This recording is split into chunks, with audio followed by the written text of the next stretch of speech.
Bizkotxo ukitzen duzuna bizkotx bihurtzen duzulako. Ekintzaileentzat, inkonformistentzat, ausartentzat. Superdenda guztientzat superbotereak ditu Euskaltelek.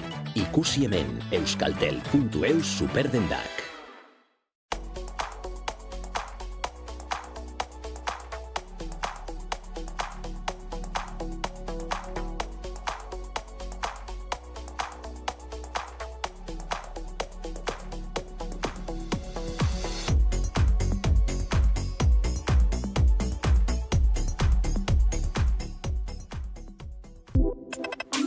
Txikitan euskara ikasi nuen, baina gero galdu nuen, eta orain seme-alabekin berreskuratzen ari naiz.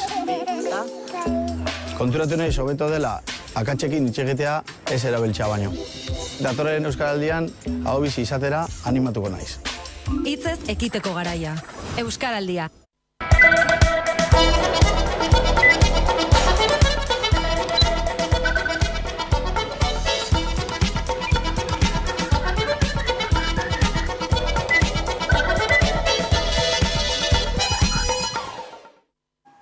Beste preso bati kendu dio 3. gradua Espainiako Auzitegi Nazionaleko espetxe zaintzak. Eusko Jaurlaritzak eman zion 3. gradua Aitor Esnaola preso legorretarrari, baina Antxo arratsaldean itzuli zen Martuteneko espetxera. Aste honetan atzera bota duten 2. gradu aldaketa da, herenegun itzuli zen espetxera Mikel Argimiro. Erabaki hura salatzeko mobilizatu ziren atzo Donostian, sare herritarrak deituta, eta etxeratek ere haserrea eta ezinegona adierazi ditu, eta iragarriko diren mobilizazioetan parte hartzera deia egin die herritarrei. Kaixo guztioi, eguerdion, ongi etorriak gurean gaur magazinera. Azaroak 3 ditu gaur, osteguna da. Esan bezala, 36 orduko epean bi euskal presoen 3. gradua deuseztatu du Espainiako Auzitegi Nazionalak. Fiskaltzak jarritako helegiteak onartuta. Inazio Jarzabal, zareko bozeramailea dugu pantaiaren bestalboan gertatutakoa hitz egiteko. Eguerdion, Inazio. Kaixo, eguerdion. Beno, zein irakurketa egiten duzu gertatutakoaz?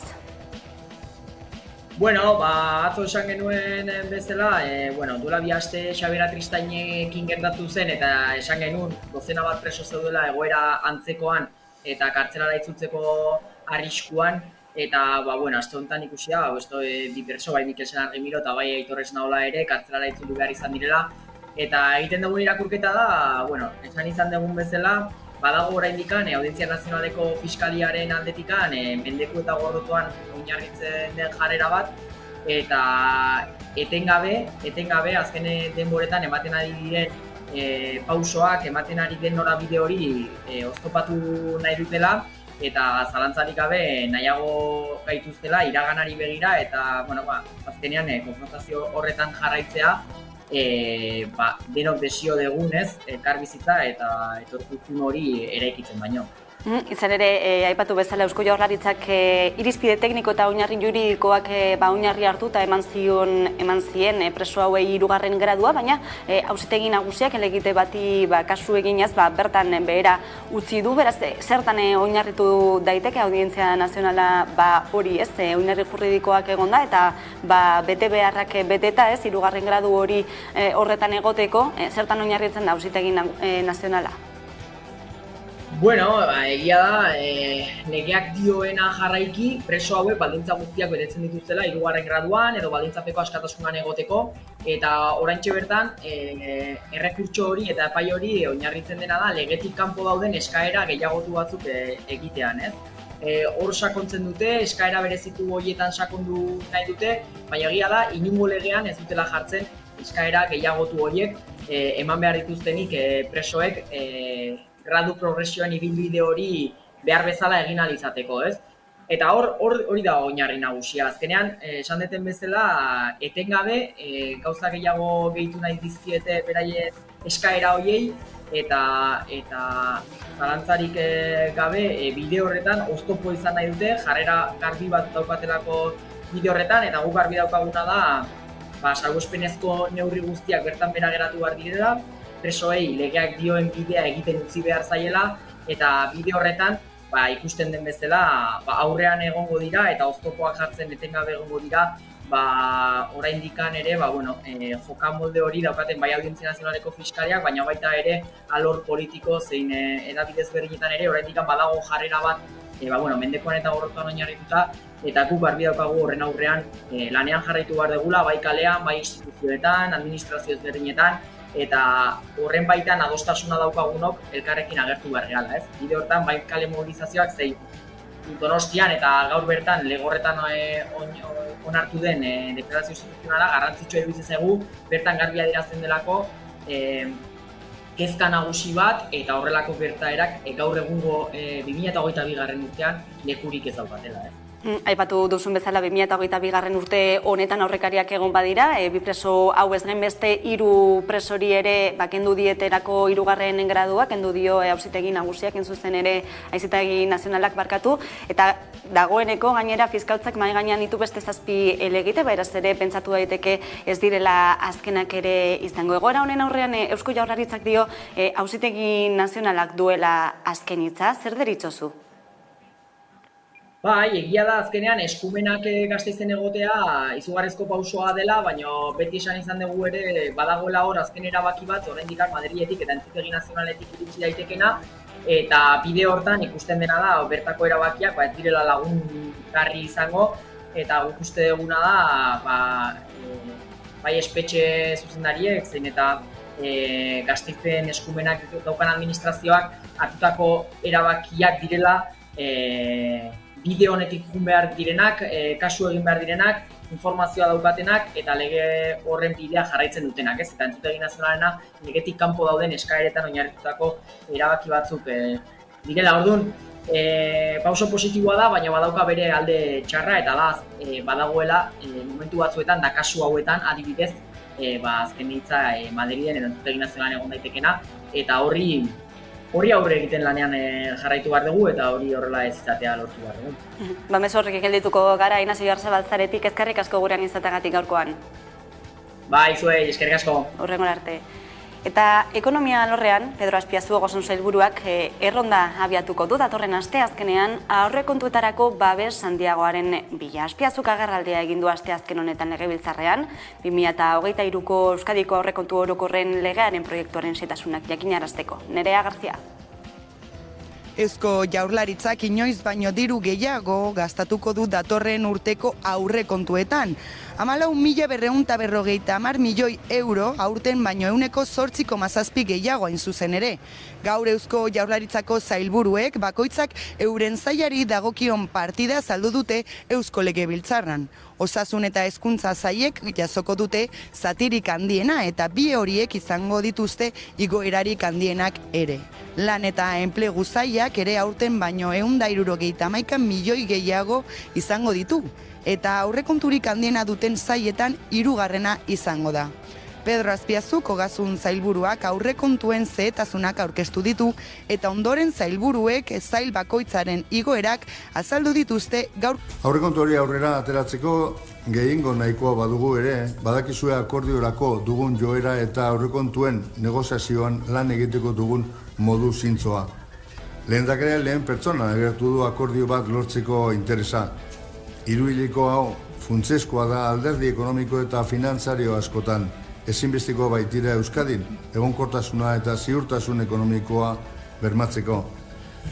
Espero dugu ekonomia itunaren batzorde mistoaren akordio bat izatea kupoa zehazteko metodologia berritzeko eta onartuko dugun aurrekontua gai izango dela gizarte politikak indartzeko eta inbertsio publikoa eta I+D+I indartzen jarraitzeko.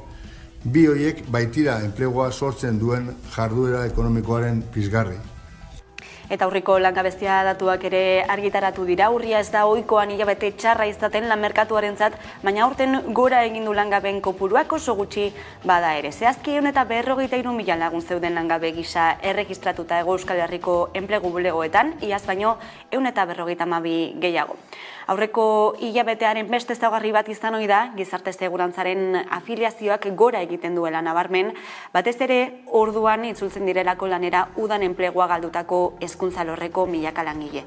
Sindikatuek nabarmendu dute langileen prekarietatea eta mobilizazioen bideari eusten jarraituko dutela.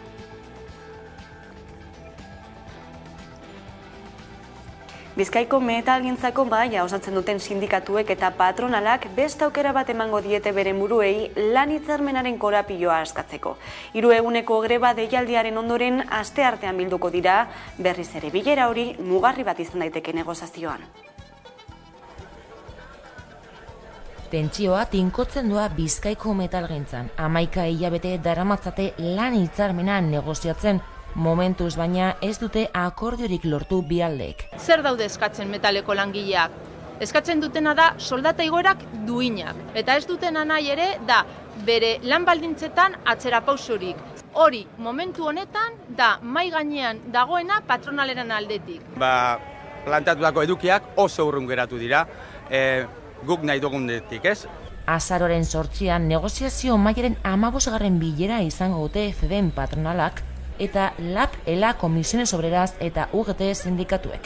2021ko abenduan iraungi zen 2019ko urte bukaeran sinatutako lan ituna. Aurreko hitzarmenaren negoziazioak ere luze jo zuen eta tentsio handia egon zen gainera. Horren adierazle da 3 langile auzipetu zituztela. Orain soka estutu ala azkar dezake datorren asteko bilerak, sindikatuek dagoeneko 6 greba egunetara deitu dituzte Bizkaiko metalgintzako 52.000 langileak, eta iragarri dute halaber mobilizazioak gogortzeko prest daudela. FEBEMI argi eta garbi utzi borrokan jarraituko degula, einen behar bezala hitzarmen berri bat lortu arte. Izaten dut argi eta garbi, salto kualitatibo bat eman beharko genukela. Egun gehiago, ez 3 bakarrik, egun desente gehiago. Udazkenean 3 greba deialdi egin dituzte sindikatuek eta 85%ko jarraipena izan du lan usteak. Bizkaiko metaliko jendeak beste erakustaldi bat eman duela, indar erakustaldia. Greben jarraipena oso zabala izaten ari da. Batzuk, bai patronalak, instituzioek eta komunikabide batzuek izkutatu nahi izan dute errealitate hau. Hala ere, udaberrikoetan ez bezala ez da egon batasun sindikalik. Hala, LAB, Comisiones Obreras eta UGT sindikatuek batetik eta ELAK bestetik protestak egiteaz gain, plataformak eta ELAK proposamen ezberdinak ere aurkeztu dizkiete FEBEMI. Joan den astean, patronalak 22ko abenduko 6,5ko KPIa igotzeko prest agertu zen, eta 5,5ko igora eskaini zuen hurrengo 3 urtetarako. Alabaina sindikatuen arabera horrek ez du bermatzen sektoreko eros ahalmena. Eta lan arloarekin jarraituta langile bat hilda Gasteizko Mercedesen istripu ez traumatiko batean. Asteazken arratzalde honetan hilda, Mercedes-Benz enpresak Gasteizen duen lantegian, labek jakinarazi duenez. 50 urte zituen eta LDHR ingenieria eta servizioz enpresarentzat lan egiten zuen. Sindikatuaren arabera, istripu ez traumatiko bat izan da heriotzaren arrazoia. Labek salatu duenez, halako gertakariak ez dira kasualitatea, behar ginen lan baldintza prekarioen emaitza direla nabarmendu du. Sindikatuaren zenbaketaren arabera, Euskal Herrian aurten hildako 75. langilea da. Eta aur jaio berri bati jarri nahi izan dioten izen bat baztertu du Gasteizko epaitegi batek eta epaiak berak erabaki du beste bat jartzea. Gurasoek hasia jarri diote aurrari Euskaltzaindiaren onezpenarekin, baina epaileak ustez latinezko zia izenarekin erregistratu du. Gurasoek adierazi dute elegitea jarriko diotela erabakiari eta kostala kosta eutsiko diotela euren nahiari. Urriaren 22an jaio zen hazia eta gurasoek izen hori jartzea erabaki zuten soinua gustuko zutelako eta esanaiak etorkizuneko fruitua ekartzen zielako gogora. Baina erregistro zibilean inskribatzea uko egin dio Gasteizko epaile batek. Haren arrazoi nagusia da konnotazio negatiboa izan dezakeela. Horrekin batera, gurasoek jasotako oharrean azaltzen zuen ezin zutela izen hori jarri inore zegoelako izen horrekin inskribatuta eta substantibo bat zelako. No entienden cómo se admiten nombres como castigo, por ejemplo, que es Sigor, y no se admite este. En latín sí y en euskera no entiendo. Euskaltzaindiari galdera egin diote gurasoek eta ez diote arazorik jarri hazia izenari. Hala ere Euskaltzaindiak ohartarazi duenez, eurek informazioa eman egiten dute eta ez dute ahalmenik erabakiak hartzeko. Garbi esan behar da, euskaltzaindiaren esparrua, eskumen esparrua, arlo linguistikora mugatuta dagoela. Azkenean, gurasoek jaso zuten epaiaren oharra. Bertan azaltzen zen, haurrari zia izena jartzea erabaki duela epaileak. Antzeko soinua duela argudiatuta eta latinez hazia esanahia duelako. Familia ez dago ados epailearen erabakiarekin eta segurtasun juridiko eta fede publikoaren zuzendaritza nagusira joko duela iragarri du. Lekuko aldaketa egin du Korrikak eta koordinatzaile berria izango du. Ane Elordi hala erabaki zuen AEKak azken batzar nagusian atzo jakinarazi zuenez. Kazetaritzako lizentziaduna da Elordi eta 2015etik dabil AEKan. Hainbat lan egindakoa da bertan, irakasle izateaz gain, barnetegietan, berbalagun egitasmoan, komunikazioan, besteak beste Korrikaren azken aldian komunikazio lantaldeko kide izan da eta furgoneta gidaria ere aurrekoan.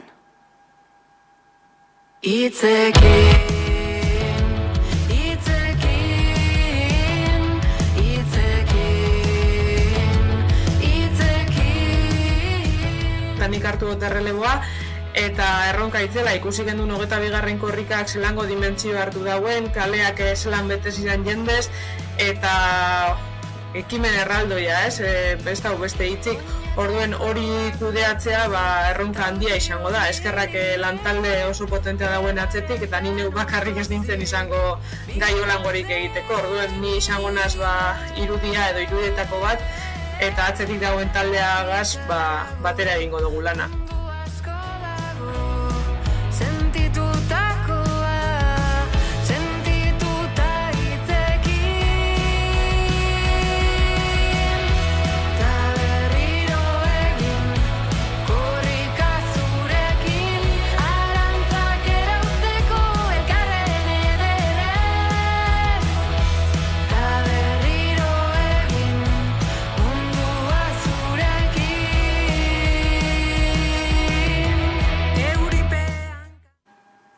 Leopoldo Zugasa kultur sustatzailea zendu da. Gerediagako elkartea sortu zuen eta berak bultzatu eta zuzendu zuen Durangoko azoka lehen urteetan. Beste hainbat kultur erakunderen sortzaileen artean ere, izan zena 90 urterekin zendu da.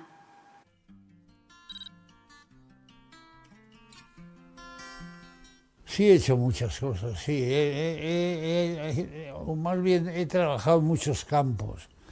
He practicado pues muchos oficios, unos por obligación, por razones de carácter de atención a la familia, a trabajos de empresas, de familiares y demás, y otras de propia afición, ¿no? Con relación a la edición de libros, pues andaba en el mundo del euskera, porque aún no siendo euskaldún, pues me ha preocupado siempre el asunto del idioma en el País Vasco y he procurado aportar todo lo que yo podía. Aisialdian euskararen erabilera sustatzea helburu Dara Bilbo izeneko programa dute Bilboko udalak eta Bilboko euskaltegien sareak. Azaroan, doako 7 aisialdi jarduera eskainiko dira euskaraz, Dara Bilbo programaren baitan. Aisialdian euskaren erabilera sustatzea helburu Dara Bilbo izeneko programa dute Bilboko udalak eta Bilboko euskaltegien sareak. Euskara hobetu nahi dutenentzat edo besterik gabe euskaraz ondo pasatu nahi dutenentzat zuzenduta dago Dara Bilbon. Bai, udaletxea eta Bilboko euskaltegiak badaukoz holan programa bat helburua da, gure helburua da euskara erabilera eta euskara bultzatzea. Programa hau dauragu Bilboko euskaltegiagaz bat egiten dugu, 17 euskaltegiagaz eta eskaintza hor dago bilbotarrentzako. Dara Bilbo 2013an abiatu zen eta orduztik askotariko jarduerak eskaini dituzte. Jarduerak taldean egiten dira urteko hilabete guztietan, uztailean eta abuztuan izan ezik. Helburua esan da, zelan egiten dugu. Egiten duguna da, tailerrak, hitzaldiak, erakusketak ere ikusten dira, bizikletaz ere, leku bereziak ere ezagutu, eta dana euskara utzean. Gure nahia da euskararen erabilera euskeraz bizi ahal izatea Bilbon.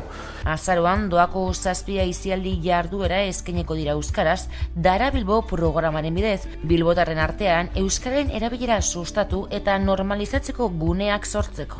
Programa hau daroa ja, datorren urtean egingo dauz ja 10 urte, arrakasta handi badauko, datorren gian Bilbon egongo dira 24 ekitaldi ezberdinak, eta parte hartzeko zer egin behar da, gorrian sartu, izena eman, ere 16 urte baino gehiago auki behar dituzuz, parte hartzeko, eta hori izango zen programa. Jarduera ostiralean azaroaren 4an hasiko dira goizeko 10etan, Tupper Sex Tailer batekin, Dolaretxe auzoan. Ostegunean, Ilakamar, berbagunearen ekintzarekin lotutako tailer bat izango da Miribilan. Igandean, Ilakamairu berriz, 2 jarduera izango dira, batetik kirola eta natura urkilaren inguruko orientazio jarduera batean batuko dira. Eta bestetik, txirrindularitzarekin lotutako jarduera bat egongo da. Ostegunean, Ilako 24 2 bizita gidatu egongo dira gainera, bata goizez eta bestea arratzaldez Arte Ederren Museoan. Urrengo egunean, ostiralean, Ilako 25, kakarrotz tailer bat egingo da Iralako udaltegian. Edo nola ere, eskaintza osoa eta informazio gehiago darabiblo.eus atarian dago eskura. Hori bai, edozein programatan parte hartzeko beharrezkoa da izena ematea. Eta erbestera begirada bat emango du San Telmo Museoak Indesirables erakusketarekin. Gerra arrazoiengatiko azken mendeko migrazioi buruzko mapa historikoa da. Udan Arbeo. 20. mendeko milaka eta milaka errepresaliatuk pairatu behar izan zuten errealitate gordinaren inguruan gehiago jakin nahi baduzue, gerturatu San Telmo Museora, bertan Indesirables erakusketa ikusi ahal izango duzue disiplina anitzeko 16 artisten obrekin. Indesirables berez da hitz bat. Goberno frantsesak erabilizuna 1918, gero nazi garaian ebai, hor pixka kontrolatzeko bertan zeon jende politikoki arriskutsuek ikustezinak eta hola, eta beste hainbat isturi zeuzkebenak. Eta komisaria da erakusketa honen Piedazolaz, eta behak esateu, Indeseables hitz hori gaur egunin edala oso erabilgarria ez. Ze gaur egunin hainbat indeseable dauzkau berriz egizartien. Eta bat aizpadie hainbat gatazkatatik eta bat gerra gatazkatatik iesi datorren jende hori ez, Europan hola ikusike daudenak.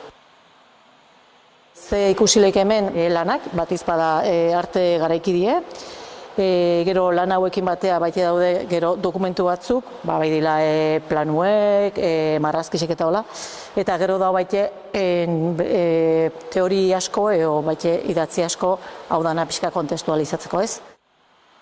Erakusketa 4 esparrutan bezala do pixkat esplikatuta ez, baino esparrua bestekin hastea. Eta kronologikorik ere ez da bata bestien atzetik dijuen epe batzutan inde.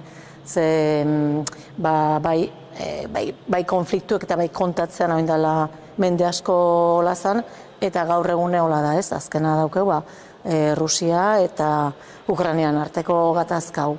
Gaur egungo hartie, nahazte dugu, 15. mendeko obra bateko baita reproduzio batzukin, liburu batetik ekarri ditxeunak ez, Biblioteka Nazionalen dauna Madriden, eta hori kontatzea, lehen kontatzen berdine, eta gaur honin gertatzen nahi dana ez, oso antzekue.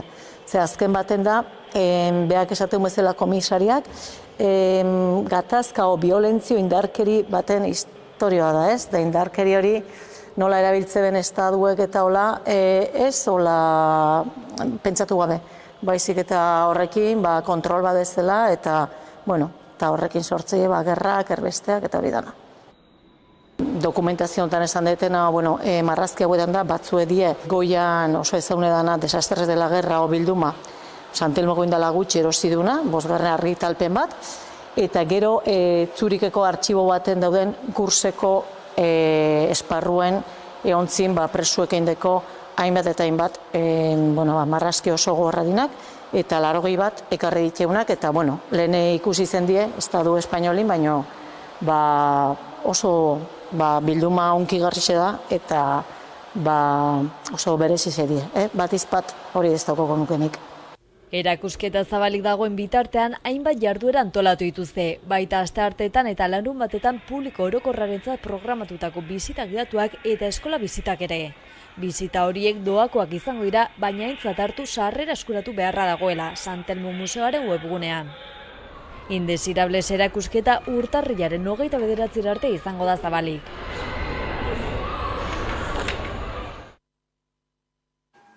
Eta kulturarekin jarraituta gaur osteguna badakizue, intzordua duzuela egunero legez, musika zuzenean saioarekin gaueko 10:00. Koldo Otamendi, pantaiaren beste alboan dugu, eguerdion, Koldo.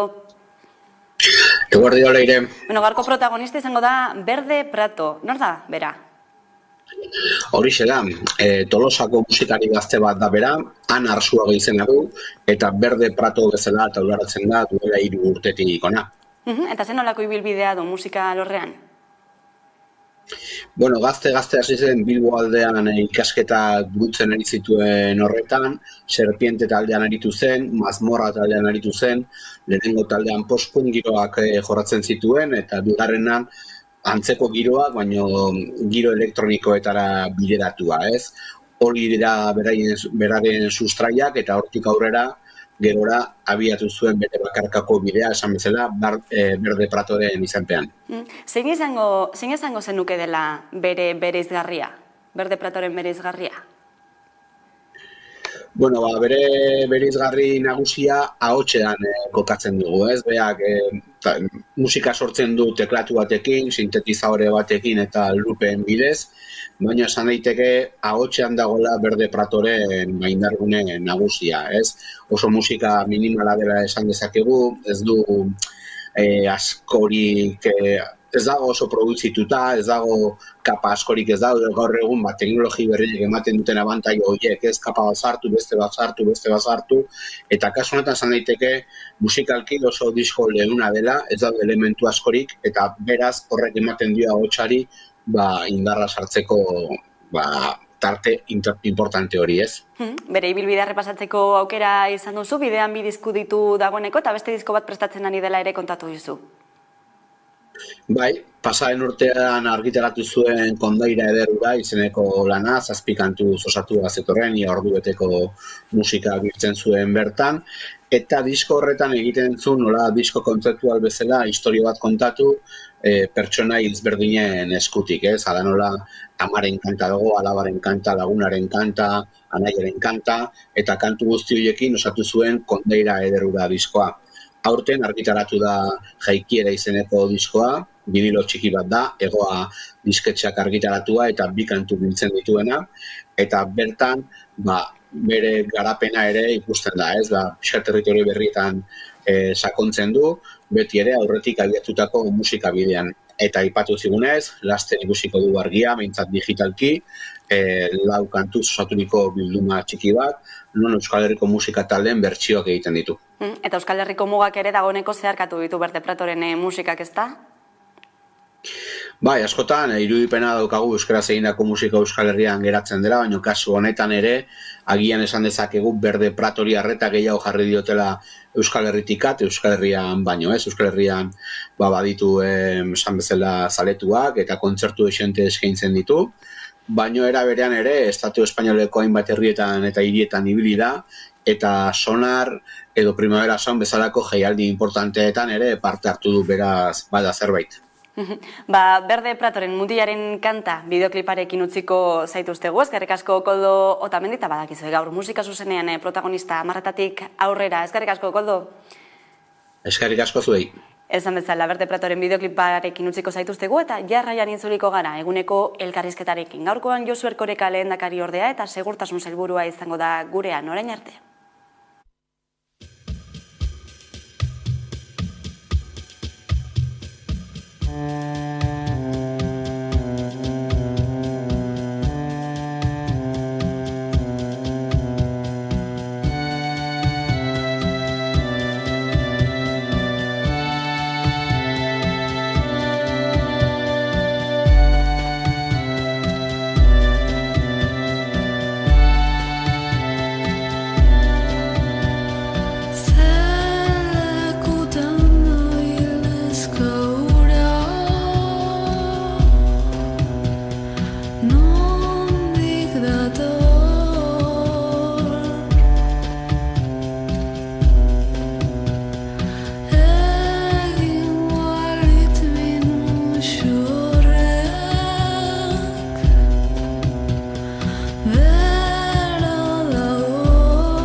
egunero legez, eguneko elkarrizketari ate irekiko diogu, eta horretarako gaurkoan gurean dugu Josu Erkoreka, lehen dakari orde, eta segurtasun sailburua, eguerdion. Eguerdion, bai. Bueno, eguneko albiste ere bada, eren egun gertatu bezala, Eusko Jaurlaritzaren Justizia Sailak preso bati emandako 3. gradua bertan beran, baliogabetu egin duela Espainiako Auzitegi Nazionalak. Zenbat balorazio egiten duzue? Bueno, hori joko arauen aplikazioa besterik ez da. Zan nahi dut, horrela jasota dago. Azken erabakia beti epaileak dauka. Eta, administrazio penitentziarioak bere erabakiak hartzen ditu, bere balorazioen arabera, eta hor kartzela guztietan, presontegi guztietan dago batzorde bat baloratu egiten duena, presoaren norabidea, eboluzioa, nola aldatzen doan, bergizarteratzeko zenolako baldintzak betetzen dituen ala ez, baina azken erabakia gero epailea berak hartzen du, ezta?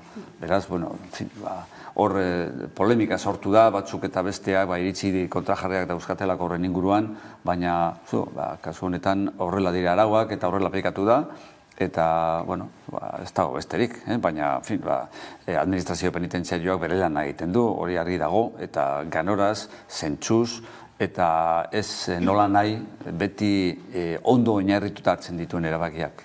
Oinarri juridikoak aintzat hartuta ez, eman duelako 3. gradua preso hauei Eusko Jaurlaritzak, baina esan bezala Auzitegi Nagusiak nazionalak baliogabetu ditu, ez da lehen aldia ez da ere, ez dakit gaiak zenbateraino kezkatzen zaituzten, ere kolokan daudelako ere kudeak eta ez?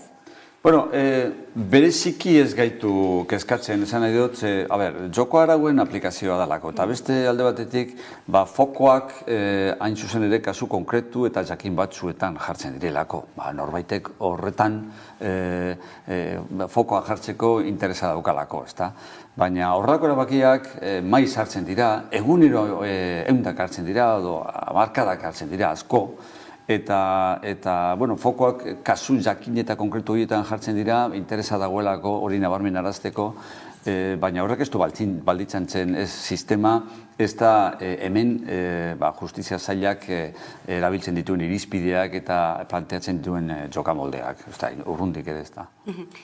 Datorren urterako aurrekontu proiektua ere izpide, egunotan, atzokoan aurkeztu zenuten, esaterako segurtasunerako inbertzioa honeko 3 handituko da, datorren urterako, zertara bideratuko da, batez ere? Labur esatearren. Gurea bezalako sail batean ez dira aurrekontuak barritzen goitik eta bera urte batetik bestera. Hemen besteak beste soldatak irunsten dituzte 4 eurotik 3, eta hori urte guztietan berdina da, ezta? Baina berrikuntzak egin beharra badago, batez ere baliabide teknologikoetan, baliabide telematikoetan, eta gero jasangarritasunaren ikuspuntutik baita ere lanak obrak egin behar dira ertzainetxe batzuetan, eta flota baita ere ibilgailuen flota berritu beharra dago kotxe hibridoekin eta entxufagarriak diren ibilgailuekin, hor erronka garrantzitsuak ditugu, ezta? Eta gero, aurtengo nobedadea izan da lehenengo aldiz, ikusita batez ere baso zuten esperientzia zenolako izan den udan zehar eta uda ostean zehar, helikoptero bat alokatzeko lehenengo aldiz, diru kopuru bat jartzen dugula aurrekontuetan, datorren urtean, aurtengoa izango balitz, baliabide propioak izan ditzagun, basozutei garrantzi gehiagorekin edo indar gehiagorekin erantzun ahal izateko, hau logikoa denez Jaurlaritzak ez du bakarrik egiten, foru aldundekin batera baino, foru aldundien eskumenekoa baita, bai basoen kudeaketari buruzko eskumena, eta baita ere zuhiltzaileen inguruko eskumena, ezta? Zeren arabera hartu da erabaki hori, izan ere ikusi ditugu ere zelako suteak izan diren azken asteotan, geroz eta ohikoagoak izango dira horiek gurean? Argi dago, aldaketa klimatikoak bere ondorioak dituela, eta ondorio horien artetik nabarmenena gure artean da muturreko fenomeno meteorologikoak ugaritu egiten direla, ezta? Eta muturreko fenomeno meteorologikoen artean uholdeak daude alde batetik, gurean aspaldidanik ezagunak direnak, baina baita ere beste alde batetik baso-suteak, zuteak eta baso-suteak bereziki, ezta. Hauek guk ezagutu izan ditugu, baina ez dirudinez orain edo hemendik aurrera ezagutuko ditugun indarrarekin, ezta. Eta aurten, ikusi dugu benetan kezkagarria izan daitekela, eta ezinbestean pentsatu dugu gerora begira hor neurriak hartu beharra dagoela eta baliabide propioez hornitu beharra daukagula guk ere arrisku horrekin urrengo urteetan ere benetan jarraitzen baldin badugu geure indarrekin erantzun ahal izateko ganoraz eta indarrez, eraginkortasunez. Aurrekontuetan barne biltzen den beste berritasunetako bat da, ertzaintzako agentek kamerak eramango dituztela soinean, datorren urtetik aurrera, zein helburu du honek? Honen helburu argia da gardentasuna. Ertzaintzak kalean ibili behar duenean, eta batez ere indarra erabili beharra daukanean edozein momentutan, manifestazio bat dagoelako edo hainbat baldintzetan, sarri gertatzen dira eztabaidak batek salaketa bat jartzen duelako esanez ertzain konkretu edo besteak desproporzioz jokatu izan zuela. Eta hor iritzi kontrajarriak daude, ikuspuntu ezberdinak daude, batzek gauza bat esaten du besteak kontrakoa, gero auziperatu egiten da hori eta auzitegiaren aurrean ere bakoitzak bere tesia mantentzen du. Gero irudiak ere izatekotan daudenean irudi partzialak izaten dira, batzutan manipulatuak baita ere. Orduan modurik argiena horretan zalantzarik ez izateko eta modurik gardenena informazio zehatza fidagarria eta epailearentzat baliagarri izan daitekeen aukiteko da ertzainak berak, itzal bakotxak, horrelako egoeren aurrean indarra erabili beharra daukanean kamera piztu eta zer egiten duen eta zer egiten ez duen argi eta garbi geldituko da horri islatuta eta danon onerako ertzainaren beraren bermerako eta batez ere epaileak horren inguruan prozesuren bat edo ezagutu beharra badauka, datuk eta frogak eta hor mai gainean izango dituelako gardentasun osoz eta argitasun guztiz lortutakoak, ezta? Nolakoa izango da orduan funtzionamendua? Une oro egongo dira grabatzen ala agenteak piztu eta itzaliko ditu? Ez, horretarako protokolo bat egongo da. Ez gara lehenengo polizia hori martxan jartzen dugunak. Badira, hemen ez asko oraindik ere horrelako tresnak eta dauzkatenak. Orduan horren inguruan badaude protokolo landuak. Une oro ez luke zentzurik izango, eztabaidagarriak ez diren egoera askoren aurrean grabatzen egoteak zentzurik ez daukalako. Baina momentu delikatuak sortzen direnean, protokoloak berak zehaztuko luke, indarra erabili behar duzunean, ala norbaitekin enfrentamentu bat daukasunean, ala norbait zure kontra datorrenean, edo horrelako baldintzak suposamenduak jarriko lirateke, eta horrelako kasuetan aktibatu, beti ere abizatuz. Hori ere protokoloak izango du. Zurekin dagoenari aldez aurretik abizatu zu, martxan jarriko dut kamera hemen daukadana, eta hortik aurrera mundu guztiataki han zer gertatzen ari den, eta gertatzen ari den guztia grabatzen ari dela ertzainak daukan soinean daraman kamera horrekin, ezta? Horrekin denok irabazten dute, gardentasunak, argitasunak irabazten du, ertzainak bermea irabazten du, eta justiziak ere nik uste dut aurrera pauso nabarmena ematen du, frogen ikuspuntutik, ez da. Datorren urtetik aurrera izango dira erabilgarri, hori egin aurretik frogarik egingo duzue? Froga bat egin izan zen, piloto bat, Irunen, Bilbon eta Gasteizen. Eta, froga horrek erakusten eman zuen, baliagarria, tresna baliagarria dela, baina, martxan jarri genituen aparatuak eta bere arazoak zeuzkaten, eta ajuste batzuk egin beharra zegoen, horren ebaluak eta bat egin zen, eta, hori egin eta gero, orain kontratua martxan daukagu, froga piloto horretaz haratago, erosi behar diren 387 kamera guztiak erosi alizateko. Horretarako espediente bat martxan jarrita dago. Gure kalkulua da, datorren urtean, 2023 urtearen amaieran kamera horiek egongo direla, eta horiek ja banatuko dira ertzainetxe diferenteen artean, eskura izan ditzaten, erabili behar dituztenak, logiko denez. Uniformean joango dira txertatuta. Bai, hemen aurrean, bai. Bularrean. Zer izango nuen, orduan aipatu dugu ez, praktika txarrak egotekotan ere ateak irekitzen direla ez, ikerketak abiatzeko esaterako.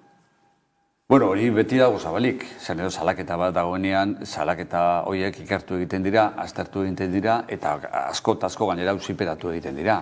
Eta auziperatze bat dagoenean argi eta garbi gainera, horretan ikerketa, epaileak berak bultzatutako ikerketa bat dago, eta epaileak esaten du zer dagoen, zer ez dagoen. Baina kasu honetan, esan edot, artzain bakotzak bere kamara badarama, horrelako gertakizunetarako oso tresna baliagarria da, zer gertatzen den eta zer gertatzen ez den argi eta garbi geldituko delako horretan, ezta? Eta gero erantzukizun guztiak eskatu alizateko, ala zer gertatu zen zehazteko, ala horren ondorio juridikoak zehaztu alizateko, zer gertatu den horri buruz informazio zehatza argia eta gardena eukitea oso baliagarria da. Gaiz aldatuta, Irunetan arteko muga horretan protestak egon dira azken egunotan, ehundaka lagunek migratzaileen eskubideak aldarrikatu dituzten, zuzen ere azken urteotan 9 pertsona hil direlako Bidasoa ibaian, 2 urte honetan norek ikusten duzu egoera? Bueno, kezkagarria da, baina, guk ezin dezakegu horrez ere egin, besteak beste hori gertatzen delako mugan Frantziako estatuak oztopoa jarri dituelako, batez ere etorkinek euren lurralde esparrura pasatu ez daitezen, ezta. Eta orduan, oztopo horiek gainditzeko pilatu egiten dira mugaren inguruan Afrikatik datozen epaileak batik bat, eta, pilaketaren ondorio izaten da, gero saiatzen direla han ala hemen, egun baten, ala bestean, baldintza batzuetan, ala baldintza diferenteetan muga zeharkatzen, eta normalean izaten da bide arriskutsuak eta aukeratuz besterik ez daukatelako, ezta. Orduan, hor zer gutxi egin dezakegu guk, Frantziak berak hartzen duen erabaki bat delako, eta Frantziak hartzen duen erabaki horren kontra, nekez egin dezakegulako zerbait, ezta. Eraginkorra esan daiteken zerbait esan nahi dut, ezta. Garaiotan segurtasuna hitz egiten denean ezin dugu ahaztu internet edo mundu digitala, ez? Zibersegurtasunaz ere hitz egin behar da. Euskadin esaterako, Euskal Autonomia Erkidegoan, delitu informatikoek 180 egin dute gora azken 4 urtean, zeintzuk dira ohikoenak? Bai, egia da, izugarrizko gorakada egin dute. Ohikoena fraudea da. 180 gutxi asko. Iruzur ekonomikoa. Baina kontuz, sarri askotan uste izaten dugu hori, salerosketan dabilenak bakarrik sufritu dezakela olako delitu bat, gehienak izaera horretakoak direlako. Baina kontuz, mehatxuak ere gora egiten dute, nortasunaren lapurketa ere gora egin du, sekretuak zabaltzearen delitua ere gora doa, badira, volumenaren ikuspuntutik, maiztasun gutxiago ematen diren delituak, baina gutxika gora doazenak eta euren eite kualitatiboa daukaten baita ere. Eraso sexualak ere, edo askatasun sexualaren kontrako delituak ere ematen dira internet bidez, gero eta gehiago. Beraz, arretaz begiratu behar zaio mundu horri, gure bizitza digitalizatzen den heinean, delitua ere digitalizatu egiten delako. Zer izan behar da kontuan orduan horiek ekiditeko? Bueno, hor prebentzio neurriak hartu behar dira, eta arriskua sektore diferenteetan diferentea da, baina, ertzaintza horretan asko dabil inguruetatik eta prebentzio neurriak nola har daitezken eta erakusten. Eskoletatik esate baterako, gaztei, adinez gazteak direnei, hainbat mintegi eta ikastaro ematen zaizkie, ikusi dezaten zeintzuk diren bizitza digitalizatu baten arriskuak eta arrisku horien artean neurriak hartu ditzaten. Internet bidez, bestalde ere ireki duzue atea salaketak jartzeko, online egiteko salaketa horiek, behintzate delitu ez oso larriak direnean, ez da zen motatakoak salatu daitezke online? Delitu tipuko horretarako da, urtua. Hau da, indarkeri gabe egiten den lapurketa. Zergatik, sarri askotan, personak ez dakilako benetan galdu egin duen mobila, ala kartera, ala kendu egin dioten, ala ostu egin dioten, ez du jakiten, ez da? Indarkeri gabe egiten delako. Eta horrako kasuetan, seguruaren aurrean gero salaketa egiteko, ezinbesteko izaten da lez aurretik ertzaintzaren aurrean ere salaketa formalizatzea, ez da? Eta horrako kasuak ugaritu egiten dira sarri askotan, eta ertzainetxeak behar izanik gabe, kolapsatu egiten dira horrako kasuekin sarri askotan. Eta horren ondorioz, benetan salaketa formalizatu bat behar duten delituak, igual ez dira behar haina ondo atendiduak izaten, jentea korapilatu egiten delako ertzainetxeetan. Orduan, horre guztiak, internet bidez egin daitezkeen guztiak, herritarren erraztasunerako, herritarren onerako, eta baita ere, ertzainak liberatu izateko eginkizun horietatik beste garrantzitsuago batzuetan zentratu daitezen, nik uste dut aurrera pausu nabarmena da. Atara kontu esate baterako, testiguak dituen delitu batean, hor salaketa ertzainetxean egin behar da ezinbestean. Ala eraso sexual bat, horrelako kasuetan ere, ertzainetxean egon beharra ezinbestekoa da, eta zu protokolo estu eta zorrotz bat zarraitu beharra dago, hori izin daiteke internet bidez egin, ez da? Baina horiek ertzainetxean egin behar direnak ondo egin alizateko ona da, gainontzeko guztiak, edo internet bidez batera arazorik gabe egin daitezkenak egin alizatea. Horregatik gabiltza horiek bultzatzen orain, ez da? Euskal Autonomia Erkidegoko aurrekontu ez aritu gara, baina Madrilen ere ari dira horiek negoziatzen. Testu inguru honetan Gernikako estatutua edo transferentzien auzia zein giro nabarmentzen duzu? Bueno, betiko moduan dago. Zan edote, Madrilen atxakia jartzen gauzak atzeratzeko eta oztopoa jartzeko transferentziak egin ez daitezen, eta hemendik bultzaka Eusko Jaurlaritzak bereziki, baina Legebiltzarraren babesarekin sarri askotan bultzaka egiten horrek prozesu horiek arindu daitezen. Sarri askotan esaten da arazoa juridikoa dela, zailtasun juridikoak dituela transferentzia prozesu horrek. Ez dut esango nik zailtasun juridikorik ez daukatenik, horrelako kasu batzuk eta transferentzia guztiak ez dira horretan berdinak, batzuk beste atzu baino zailagoak dira.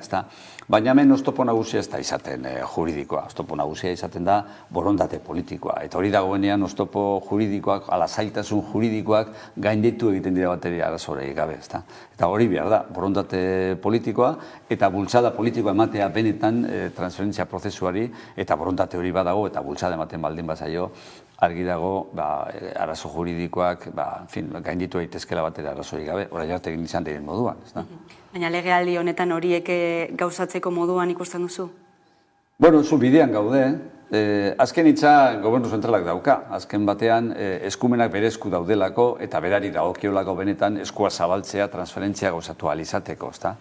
Baina egin kizun horretan gaude, guk ez du amorerik emango, orain arte bezalaz jarrituko dugu ekinean exigituz eta demanda planteatuz, eta noiz bukatuko dan prozesua eta zenolako abiadurarekin aurrera egingo dugu, ez naiz ni ausartzen, urte askotan ibila naizelako eginkizun honetan bai hemen eta bai Madrilen ere, eta ez delako gauza erreza.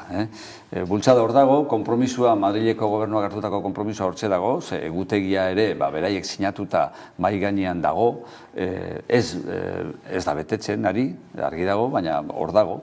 Eta beraz, batzuk eta besteak erabiliz, jarraituko dugu bultzada horretan. Bide horretan Iñigo Urkullu lehendakariak proposatu dio Pedro Sánchez Espainiar gobernuburuari eskualdatzeko falta diren horiek aztertzeko batzorde iraunkor bat sortzea, baina dagoeneko oraindik hilabete bate igaro da proposamen hori egin zuenetik eta ez du erantzunik jaso, zeren isla da hori? Bueno, ez da sintoma ona, eta Madridetik ez dute erantzun eman, baina hemen norbaitek, Alderdi Sozialistako norbaitek, esan omen du ez dela beharrezkoa horrelako foro bat, ezta? Nik uste dut lagungarria izan daitekela horrelako foro bat. Besteak beste, lehen aipatu dudan bultzada hori nunbaiten landu egin behar delako. Eta bultzada hori horrelako foro batean, horrelako batzorde iraunkor batean landu daiteke, eta ikuspuntu horretatik, egoeraren jarraipena eginez, kasuan kasurako bultzadarako laguntza bat izan daiteke. jarraipen eginez kasu guztiak aztertuz. Bitarika batzordea eta bere organoak, bere menpeko organoak, negoziatu egiten dituzte transferentzia egitea erabakia hartuta dagoenean. Baina, karo, hori gertatu arte, erabakia hartu arte, jarraipen egin behar da eta bultzada egin behar da. Egutegi bat badaukagu egia da, uste genuen egutegi hori nahikoa izango zela, baina ikusten dugu ez dela nahikoa, egutegi egin zuenak berak, bere betetze prozesua bazter batean uzten duelako. Beraz, holako bitariko batzordea lagungarria izan daitekela uste dut. Ikusiko dugu ia azken erantzuna zein den, orain arte ez da erantzunik egon. Hemengoa ez dut nik erantzuntzat ematen, Madrilek berak, ala Sánchezek berak erantzuna ematen ez badu. Ikusten duzue transferentziaren bat egon daitekela gertu momentuz? Bueno, badira bai batzuk bueltan daudenak eta asko atzeratuko ez direnak. Hurbileko trenbideen ingurukoa esate baterako, oraindik badira hor arlo horretan transferentzia batzuk egiteke, eta hori nahiko aurreratuta daude, eta transferentzia bat egin dezakegu, eduki dezakegu hemendik ez luzera. Baina gauzak oraindik lotu gabe daude osoan, eta ez naz ni ausartzen data konkretuak ematen. Gaiz aldatuta eta indarkeria matxistarekin lotuta ere, udan zehar ikusi dugu zenbat eta zenbat baziztada izan diren, emakumeen aurka, jaien epe hori amaituta, ez dakit zenolako ondorioak ikusten dituzun? Jaien prozesua edo garaia amaituta egia da, desagertu egin direla ziztadak, eta ez da erreza gainera fenomenoaren interpretazio bat ematea, zergatik gertatu izan da hori, eta zergatik gainera gero ez da zertan gauzatu ikuspuntu judizial batetik, salaketa gutxi egon direlako, baina egon dire salaketetan ere frogarik ez dagoelako, inor salatu ez duelako konkretuki, ziztadak salatu bai, baina inor konkretuki ziztaden autore gisa ez da ezer lortu, kamarak ere ez dute ezer harrapatu, eta inor ez da testigurik izan ere, emakume batek ziztada sentitu duenean, norbait zizta hori ematen ikusi duenik. Orduan, fenomeno honen jatorria zergatia eta ez da erreza interpretatzea. Baina kontua da, errealitatea da, gaur-gaurkoz, udan izan genuen pilaketa hori, erabat ezagertu dela, eta, orain ziztadarek ez dela nabarmentzen ala hemen kasu bakarren batean baino. Ez da arazoa ikuspuntu polizial batetik momentu honetan pentsat. Ikusiko dugu etorkizunean zenolako bilakarea duen horrek. Azken galdera bat ere, apustu etxeekin lotuta, legedia aldatu zenutelako, batez ere adingabeen sarrera hori ekiditeko, ez dakit bermatzen ari den? Ointxu jarri ditugu multa bi, garrantzitsuak, Bilboko jokoetxe batzuei jarritako isunak dira, sartun eta adinez gazteak bertan inspekzioak aurkitu dituelako, jokatzen, jokoan parte hartzen, eta beste batzuk ikusten, eta ezin daitezke gauza bat egiten, ez bestea egiten egon. Beraz, hori aplikatzen dago, aplikazio bidean egon badago, eta horren aplikazioan isunak ere ontsu momentu honetan jartzen ari gara. Joan den azteko kasuak aipatu ditut, ez da?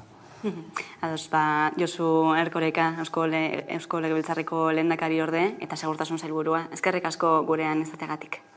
Eskerrik asko zuei. Tarte baten ostean itzuliko gara egunero legez solasaldiari ekiteko, gaurkoan gurean izango ditugu Izar Castillo eta Ibon Meñika ere, orain arte. Kaixo, gaur Sakanako Irurtzun, Izurdiaga eta Etxarren eragoaz. Bazatuzte gurekin? Guazen! Lau erma artean, ta ezin urtean, triste nabil, oien itxun dute.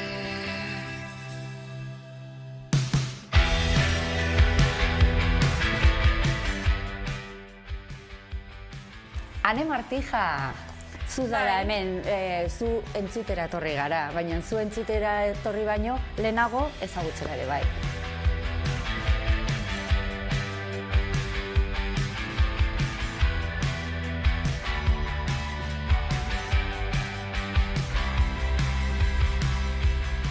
Ez diet esan oraindik ikusentzulei norekin nagoen, Nerea Balda.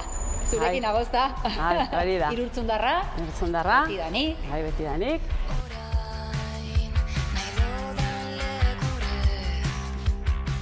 Ikote! Nora ekarri nauzue? Bueno, pues... Irurtzunen nago, baina nora ekarri nauzue? Pikuxarrera.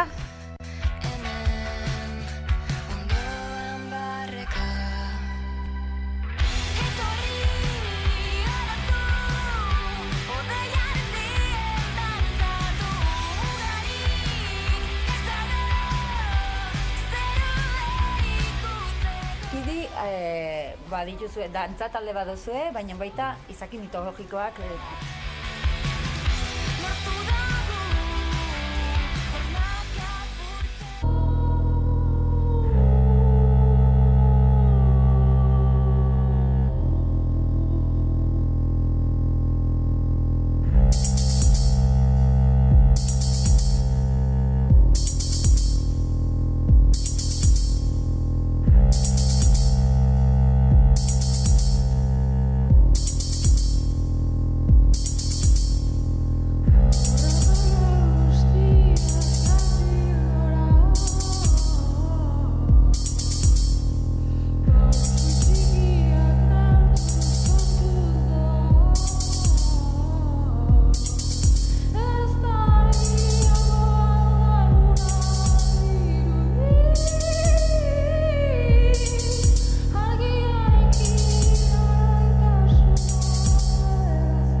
egunero legez solozaldiari ekingo diogu, horretarako gaurkoan gurekin ditugu Izar Castillo, eguerdion. Eguerdion. Eta Ibon Mineka ere gurekin, eguerdion. Eguerdion.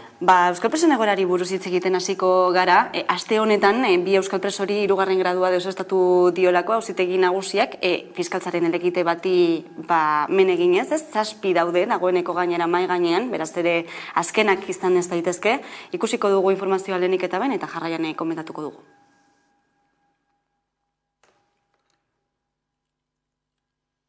Ez dugu informazio hori, beraz aurrera jarraituko dugu, esan dugu 36 orduko epean, bata eta gero bestea, lehena izan zen Mikel Zanargimiro eta gaurkoan Aitor Esnaola espetxera bueltatu behar izan dira. Zeren isla da, ez dira lehenak ez da ere, urte honetan ere izan direlako, gradu aldaketa horiek deusestatzeko saiakerak, audientzia nazionaletik, nola ikusten duzu egoera? Batez ere, salbuespen neurrien aplikazio sistematikoaren adierazlerik garbiena da.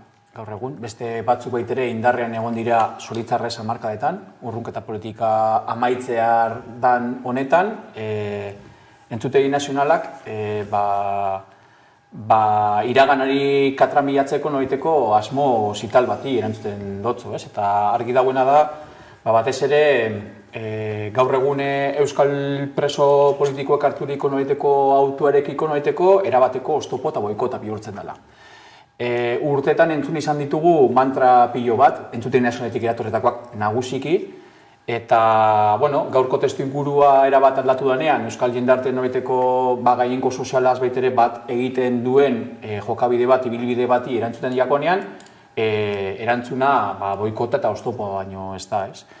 Eta realidadea da, galdetu beharko niokena zintzu direzen metako arrazoiak.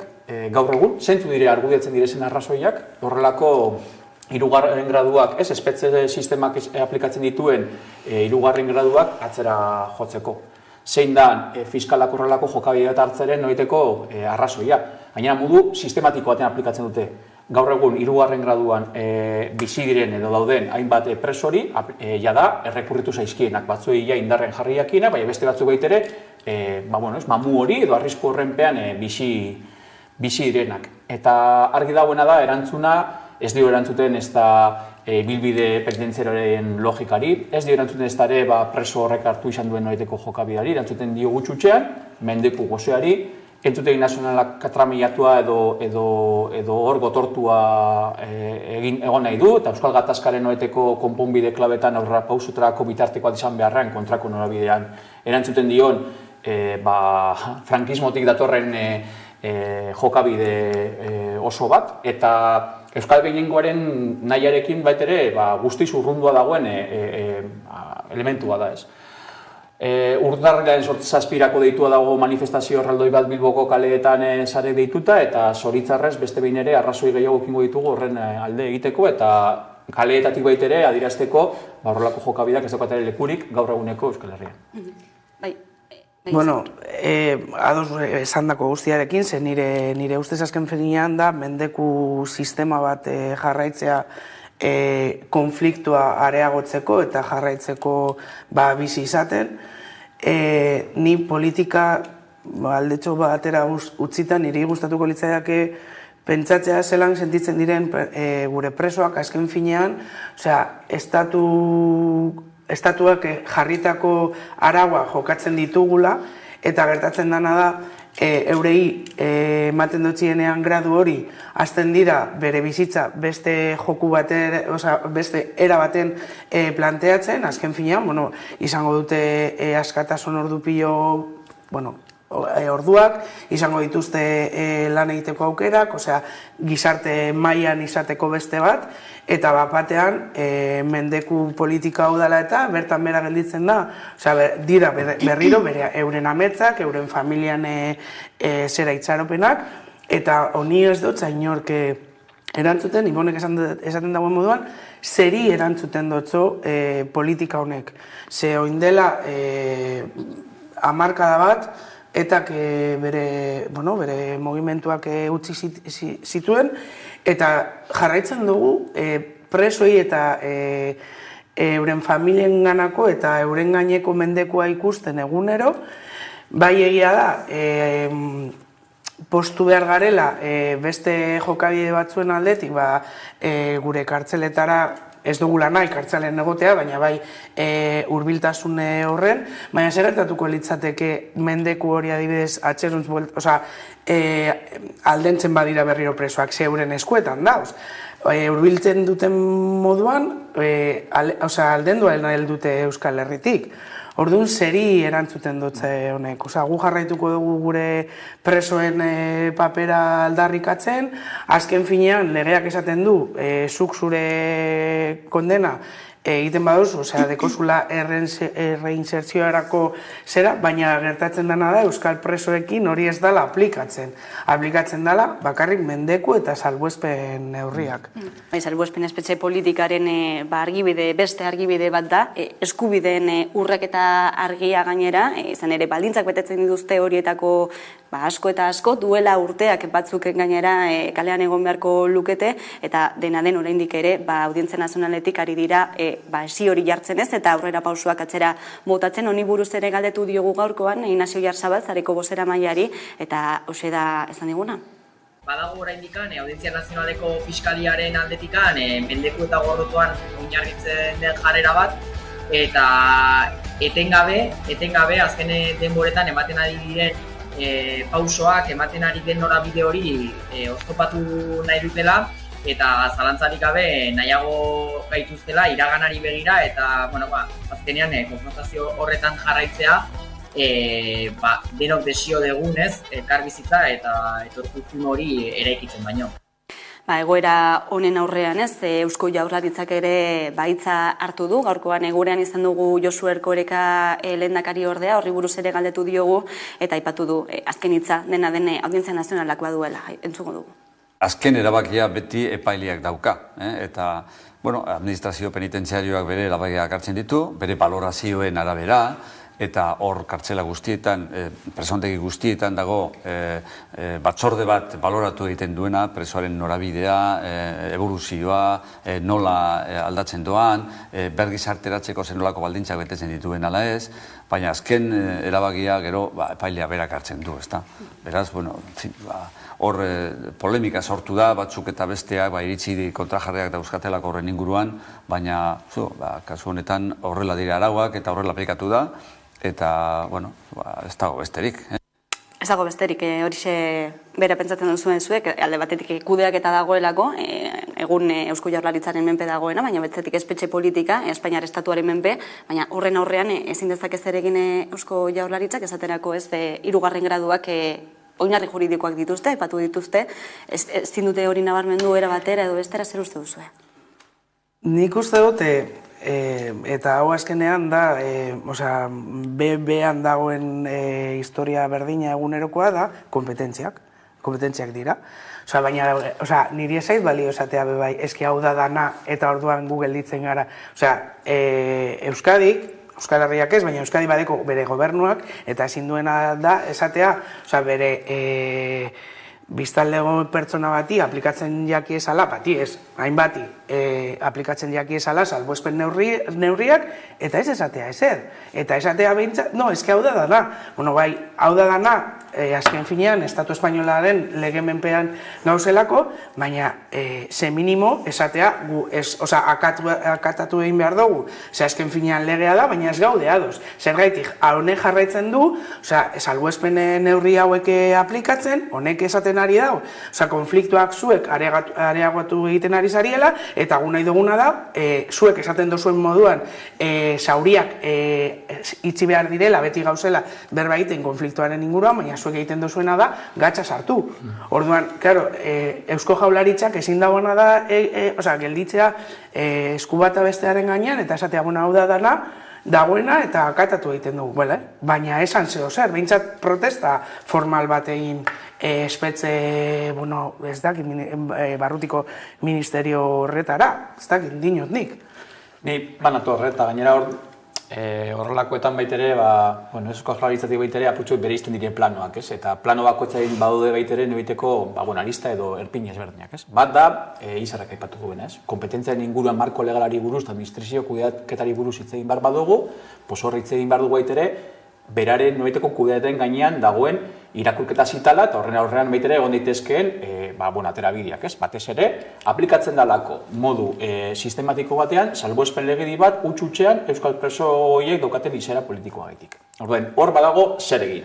Eta gero bigarrenik badago, bigarren plano bat, horri buruz igual gutxiago hitz egiten duela, eta dala, dagoen, borondate politikoa, eta dagoen noiteko asmo politikoa atzean, eta horren aurrean, egon barko lezateken, noiteko jarrera politiko bat, ez?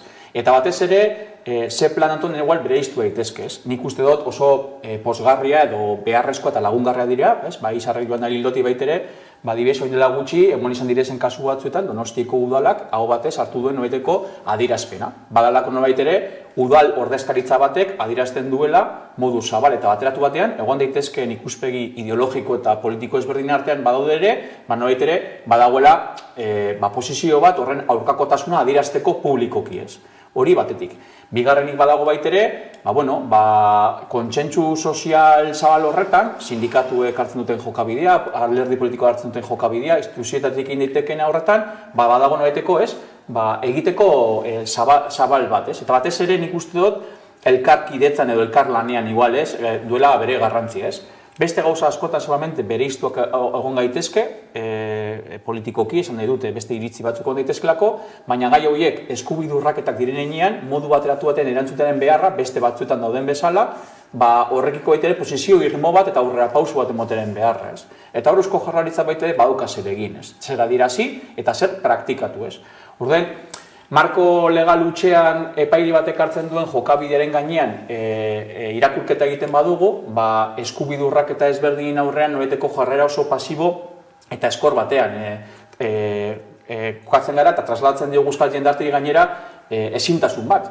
Eta aurrera pausuak emoteko noiteko behar bati, instituzioek ez daukatela akonpainamendu lan hori egiteko beharrik edo asmorik, ez? Eta hori nahiko etxigarri litzateke, beraz, nik uste dut, askoz ere proaktiboa izateko jokabide bat badago, eta zer egin egon daitekela eta gainera beharra badago, ez?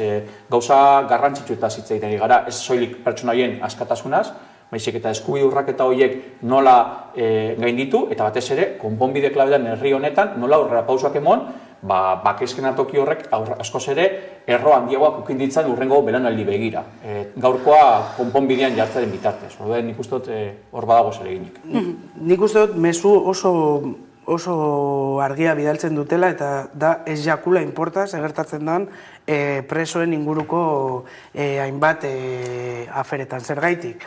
Ze eura bere hitzetan guk akata egiten dugu eta badakigu dana dagoena, baina zuoi adibidez Estatu Espainoletik datorrenean sententzia bat zure interesen kontrandoia zena egiten duzuen lehenengoa da rekurtsoa jartzea.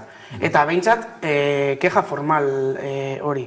Baina, kasu honetan, zuen jarrera da, azken finean, pizkatxo bat apuntalatzea hor dagoen politika. Azken finean zuk, eztabaidatu aldozu honen aurrean. Guk zarek egiten dagoenean manifestaldiak, zenbat Eusko Jaurlaritzako buru nagusiak doiaz manifestaldi horretara.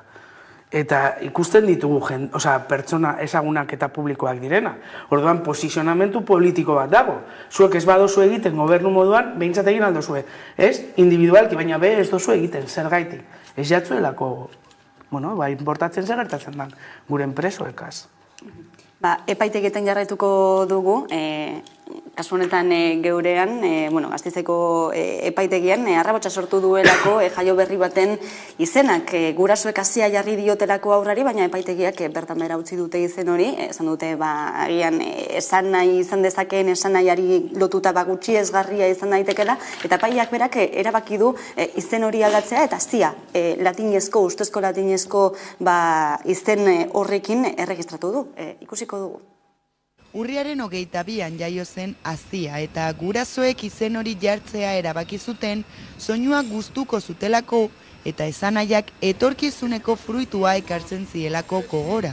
Baina erregistro zibilean inskribatzea uko egin dio Gasteizko epaile batek. Haren arrazoi nagusia da konnotazio negatiboa izan dezakeela. Horrekin batera, gurasoek jasotako oharrean azaltzen zuen ezin zutela izen hori jarri inore zegoelako izen horrekin inskribatuta eta substantibo bat zelako. No entienden cómo se admiten nombres como castigo, por ejemplo, que es zigor, y no se admite este. En latín sí y en euskera no entiendo. Euskaltzaindiari galdera egin diote gurasoek eta ez diote arazorik jarri hazia izenari. Hala ere Euskaltzaindiak ohartarazi duenez, eurek informazioa eman egiten dute eta ez dute ahalmenik erabakiak hartzeko. Garbi esan behar da, Euskaltzaindiaren esparrua, eskumen esparrua, arlo linguistikora mugatuta dagoela. Azkenean gurasoek jaso zuten epaiaren oharra, bertan azaltzen zen haurrari zia izena jartzea erabaki duela epaileak. Antzeko soinua duela argudiatuta eta latinez hazia esanaia duelako. Familia ez dago ados epailearen erabakiarekin eta segurtasun juridiko eta fede publikoaren zuzendaritza nagusira joko duela iragarri du. Hortxe, gertatutakoa, zer iruditzen zaizue, epaiak emandako argudio hori zinezgarri iruditzen zaizue, ala beste aldaeraren bat ere egon daiteke? Bueno, hartuko dut hitza, ze eske honek gogorarazi nau nire bi alaba eta umearekin gertatutakoa. Ni jun nintzen bere momentuan jartzeko izena, eta ni bebain nire aitak izan zeuan, porque gero Euskaltzaindiak, eta azpimarratu dut, ez dute erabakitzen. Bueno, nik esaten dut, erabakitzen dutela. Nire momentuan nire aitak izan zeuan izar jartzea bakarrik, momentu horretan esan zuten mutientzako sala, eta nire aitak jarri behar izan zeuan ne. Eta nire izena ofizialki izarne da, ez izar. Gertatzen dena da, gero aldaketa egin dutela, orduan ez daitela esan, ez dutela erabakitzen. Bale, hori alde batetik. Azken finean, aldatzen dabe momentu baten mutientzako, beste momentu baten neskentzako. Ni jun nintzen legearekin eskuan eta legeak esaten du.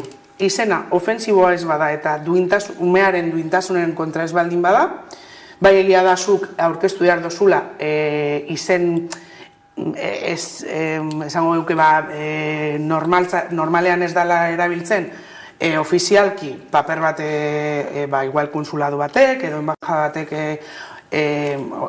aurkeztu behar dozula, eta niri flipatu ninduna izan zen idazkaritzarekin 3 ordu eta piko eztabaidatu ostean joan zana epaiaren bila eta epaiak esan zuela baietz jarriko zutela nire nagusiaren izena, baina bere momentuan esaten zuten edo Miren edo Maria. Jarri behar nuela aurretik. Bueno, barkatu.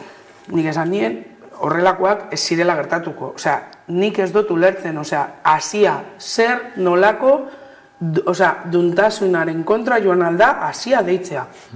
Ez que nik ez dut ulertzen. Eta honen azpian dagoena, niretzako da alde batetik euskarafobia hutsa, gero batzutan, da inposaketak sortzea, azken finean, nik legeari, lotu egiten naz eta esaten ari hotzut, ez doala umearen duintansurenaren kontra, nik ulertzen dut, eta nik flipatzen dut, hainbat herrialdetan Hitler deitu aldozula umea. Ez gara horretara heldu, eta espero dute eseltzea. Baina hasia, eta gurasoek oso ondo azaldu dute, dala, hori, etorkizunaren zera fruitu hori, eta non dago horren arazoa? Nik galdetuko nioke, zergaitik zuk ezin dutzezu jarri zure umeari, eta hainbat kasu ikusi, eta entzun ditugu, gero gertatzen dabe bai, zen olako pertsonarekin topatzen zaren, ze bigarrenarekin adibidez, ospitalean izan zen, eta bere izena, Euskaltzaindiak momentu horretan esaten zegoen neskentzako sala, eta jarri zuten mutia izan arren. Orduan, ze gertatzen da, gurutzatu behar dituzula eskuak zure umea izango dauen izena bizitza osorako tokaten jatzun pertsonarekin mesedez ez daitela ez ditzala arazoak bilatu? Nik ezke flipatzen dut. Gero bai lotu behar garela arauetara eta legeetara gauza batzuentzako, baina gero, hain garrantzitsua dan pertsona batentzako bere izena, lako gauzak gertatzen diretan. Nik ezken nago ez dut ulertzen. Ez hori bakarrik, epaiak berak alde bakarrez hartu duela erabakia eta zia bezala registratu duela, gurasoekin konpartitu gabe. Bai, lehenengo eta behin, esan nahiko nuke, zorionak gurasoi eta ongitorri hasia. Ze, modu paradogikoan dinot, baina ez, ume baten jaiotza, problema bat bihurtuten zaiolako gurasoei. Eta gainera, emakumeak erditu barri, gogorro bat pairatuta, eta bi egunetara, eta horrelako arazoekin topatu behar izatea, eta sistema judizial oso bat horren noiteko talka naukitzea. Ja horre maite neko surrealista da, suplatatzen duzun bezala. Orduen nik uste dut, hortu behar dara, muga jaiatzen dalako, eta gainera hasia ditzen dalako, eta horiek aukeratu dutelako.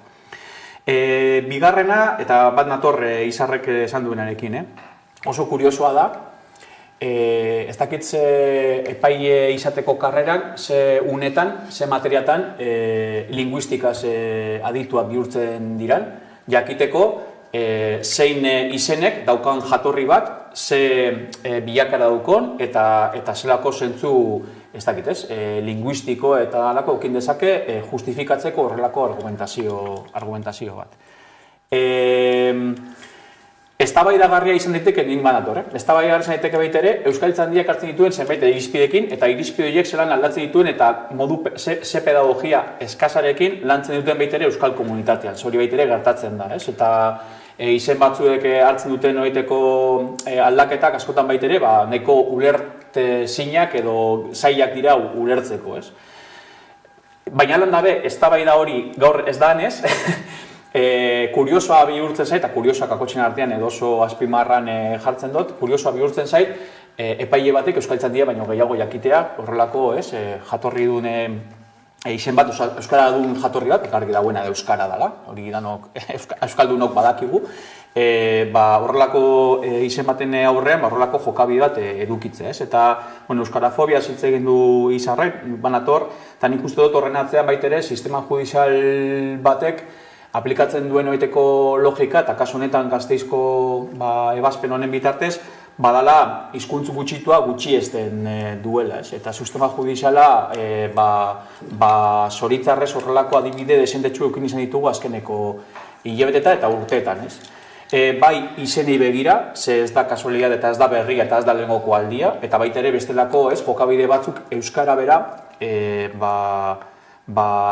zaila dela esateraino, ez? Hasia esatea epaile jauna ez da hain zaila. Uste dut hori baita ere onartu beharko genukela. Eta fondoan gainera, nik uste dut baita ere badagoelaneko ez da kasualidadea, Gasteizen azkeneko hilabetetan baita ere zenbait epaileek egin izan dituzten ebazpenak, ez? Eta euskara erekiko eta hor problematika oso bat dago. Eta da, lehen aipatu dutena, ez? Uste dut euskarak plano publikoan eta gure bizitzaren jarduera guztien izan beharko luken noraiteko tresna izaera, baztertu eta norbait ere gotortzeko noraiteko jokabide bat dago eta sistema judizial oso baten noraiteko jarduna horren kontra doa. Eta guko ustot horren aurrean ezinezkoa daukagula hori berau onartzea eta erabat justifikagarria da gurasoek horrelako jokabidea hartzea.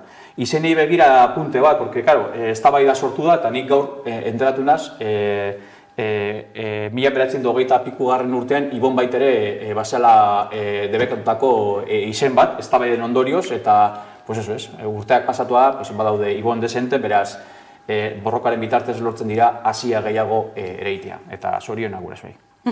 Gasteizen geldituko gara, bestitzordu bat dagoelako gaurkoan zuzen ere Gasteizeko Askabide klinikaren aurrean mugimendu feministak deituta azken aldian eta legearen aurka, abortatzeko eskubidearen aurka eta klinika parean, klinika aurrean antiabortistek egiten dituzten protesta horiek salatzeko eta horiei aurre egiteko. Haurdunaldiaren etete doakoa eta duin aldarrikatuko dute gaurkoan Izar.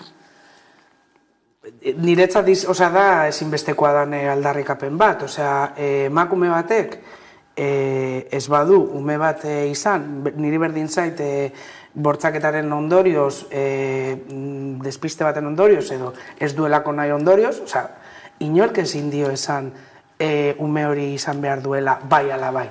Pasaren egunean eta oso deigarria gertatu zitzaidan iragarki bat ikusi nun, etortzen zen, 14 bat umetxo bat, neska bat, esan ez nahi zuela adoptatu ume bat.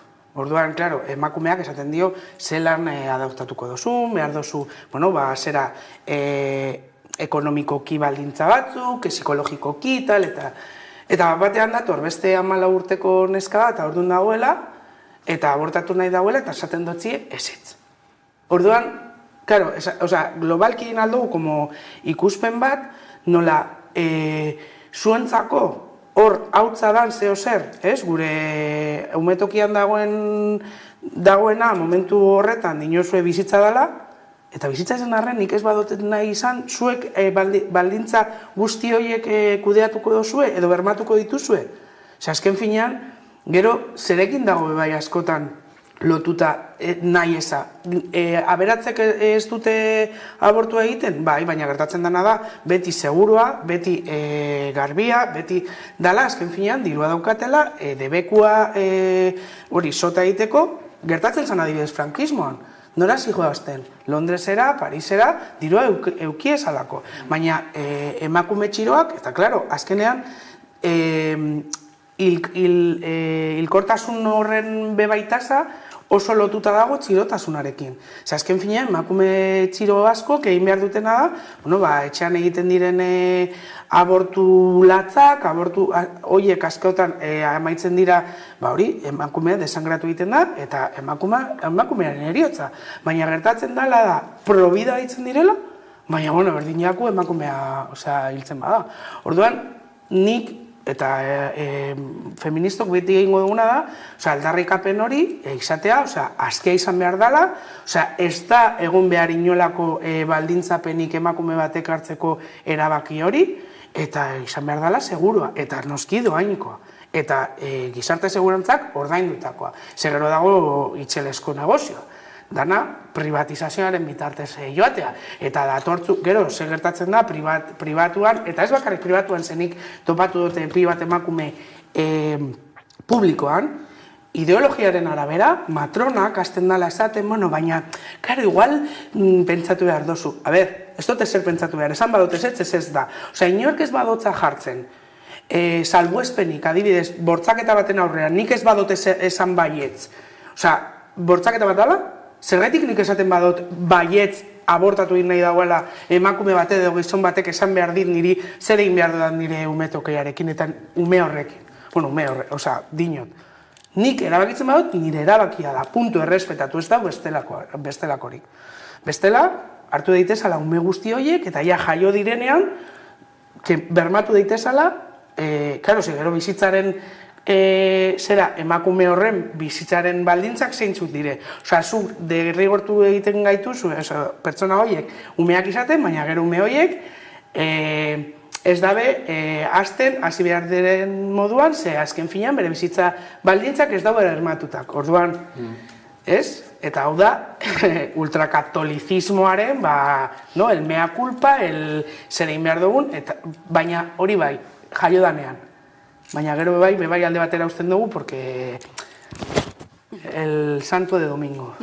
Horixe aldarrikatuko dute gaurkoan Gasteizen, eskubide bat badela eta inork ez duela erabaki hori ezbaian jarri behar, ez da ere jazarpenik egin behar, Eskabide klinikaren aurrean bine eta berriro ikusten dugun bezalaze. Gaiz aldatu behar dugu eta memoria izpide ere izango dugu, memoria demokratikoaren legearen ostean gaur goizaldean Keipo de Llano general frankistaren gorpuzkiak atera dituztelako Sevillako Makarenaren basilikatik, hain zuzen ere, txalo artean hartu dute batzuek, baina baita ere frankismo biktimen aldeko aldarriak entzun dira osten.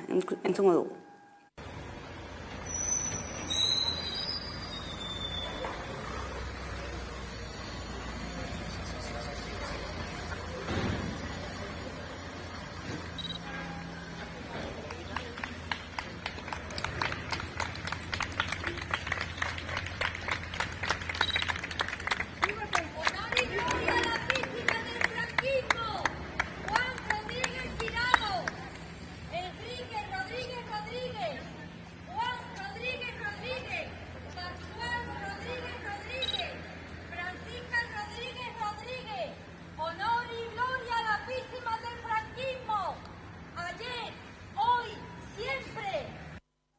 Horixe gaur goizaldean gertatutakoa eta esanguratsua ere ez, horrelako eginkizun bat, horrelako orduetan eta iaia argibiderik eman gabe, iaia argitaratu gabe egin izana. Erderaz edo gaztelerazten da moduan kondukturdia zilegosia. Eta horrelako egoera bat, 50 urte eta gero eman dana. nik uste dut horrek danak adirazten du, ez? Osea, egiteko modua, hainbaztu dut eta gero, eta non egon izan da orain arte, eta zenolako, ez? Ohoreak edo naiteko leku zentrala eduki izan du, ez? Goratu behar du gainera, gutxienez horrelako figura bati egozten zaizkiola ardura du moduan, 45.000 hildako baino gehiago. Gerra testu inguru batean 5 konzentrazio esparru sortu edo sustatu zituela. Eta bere heriotza eman eta gero, elkapera eukin izan du, nolaiteko babes erlijioso baten pean. Kuriosoa da baitere ez, Makarena basilikak edo eukin duen nolaiteko jokabidearen arte, baliatu izan dalako limbo juridiko batetaz, bere horretan mantentzeko. Eta, behin legedia indarren jarrita gero, noiteko aplikazio bat eukin du, baina urteetan baliatu da limbo juridiko horretaz, bere horretan mantentzeko. Besteak beste horrelako pertsona bati egozten zaio, edo gutxienez susmak daude, Federico García Lorca olerkari izandakoaren noiteko eriotza sustatu izan, eta uste dut erantzutiko berena olerki edo poesien bitartez emon daki horkela. Zuk uste duzu denborak sendatu eta hormak izkutatu egiten dituztela, eta ez da egia. Besteak beste ere, emakumeen aurkako bortxaketak bultzatu zituela, republikanoen bortxaketak, besteak beste, zerrenda luzea da ez, gizonuek egindakoaz.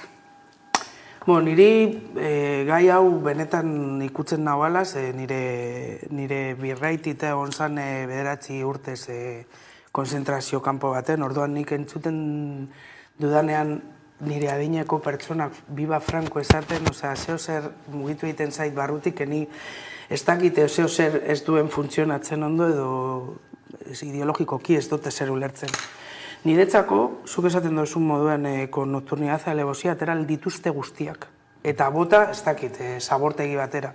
Azken finean, hau gertatzen da, 50 urtez izan dugulako transizio supuesto demokratiko bat, ez da nahi zana, orain aprobatu da lege historikoa hori, eta ni nago itxaroten, benetan aplikatzea eta debeko egitea hainbat apologiari, eta gero hartzen dugu gurera, Euskal Herrian inguruan eta beti jakin izan dugu, eta haren inguruan dagoena, apologia zehoz esaten baduzu, zaude auzotegi nagusian 10 minututan.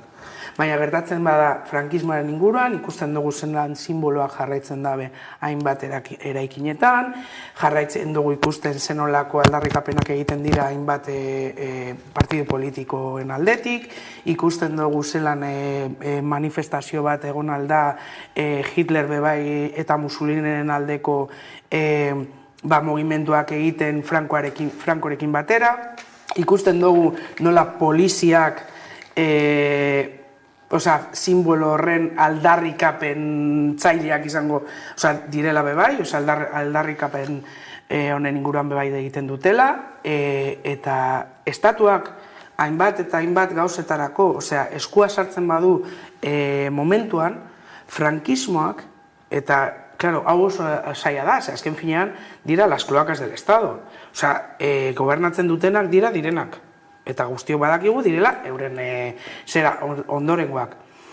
Hori gertatzen den bitartean, eta hau ez da aldatuko gaurtik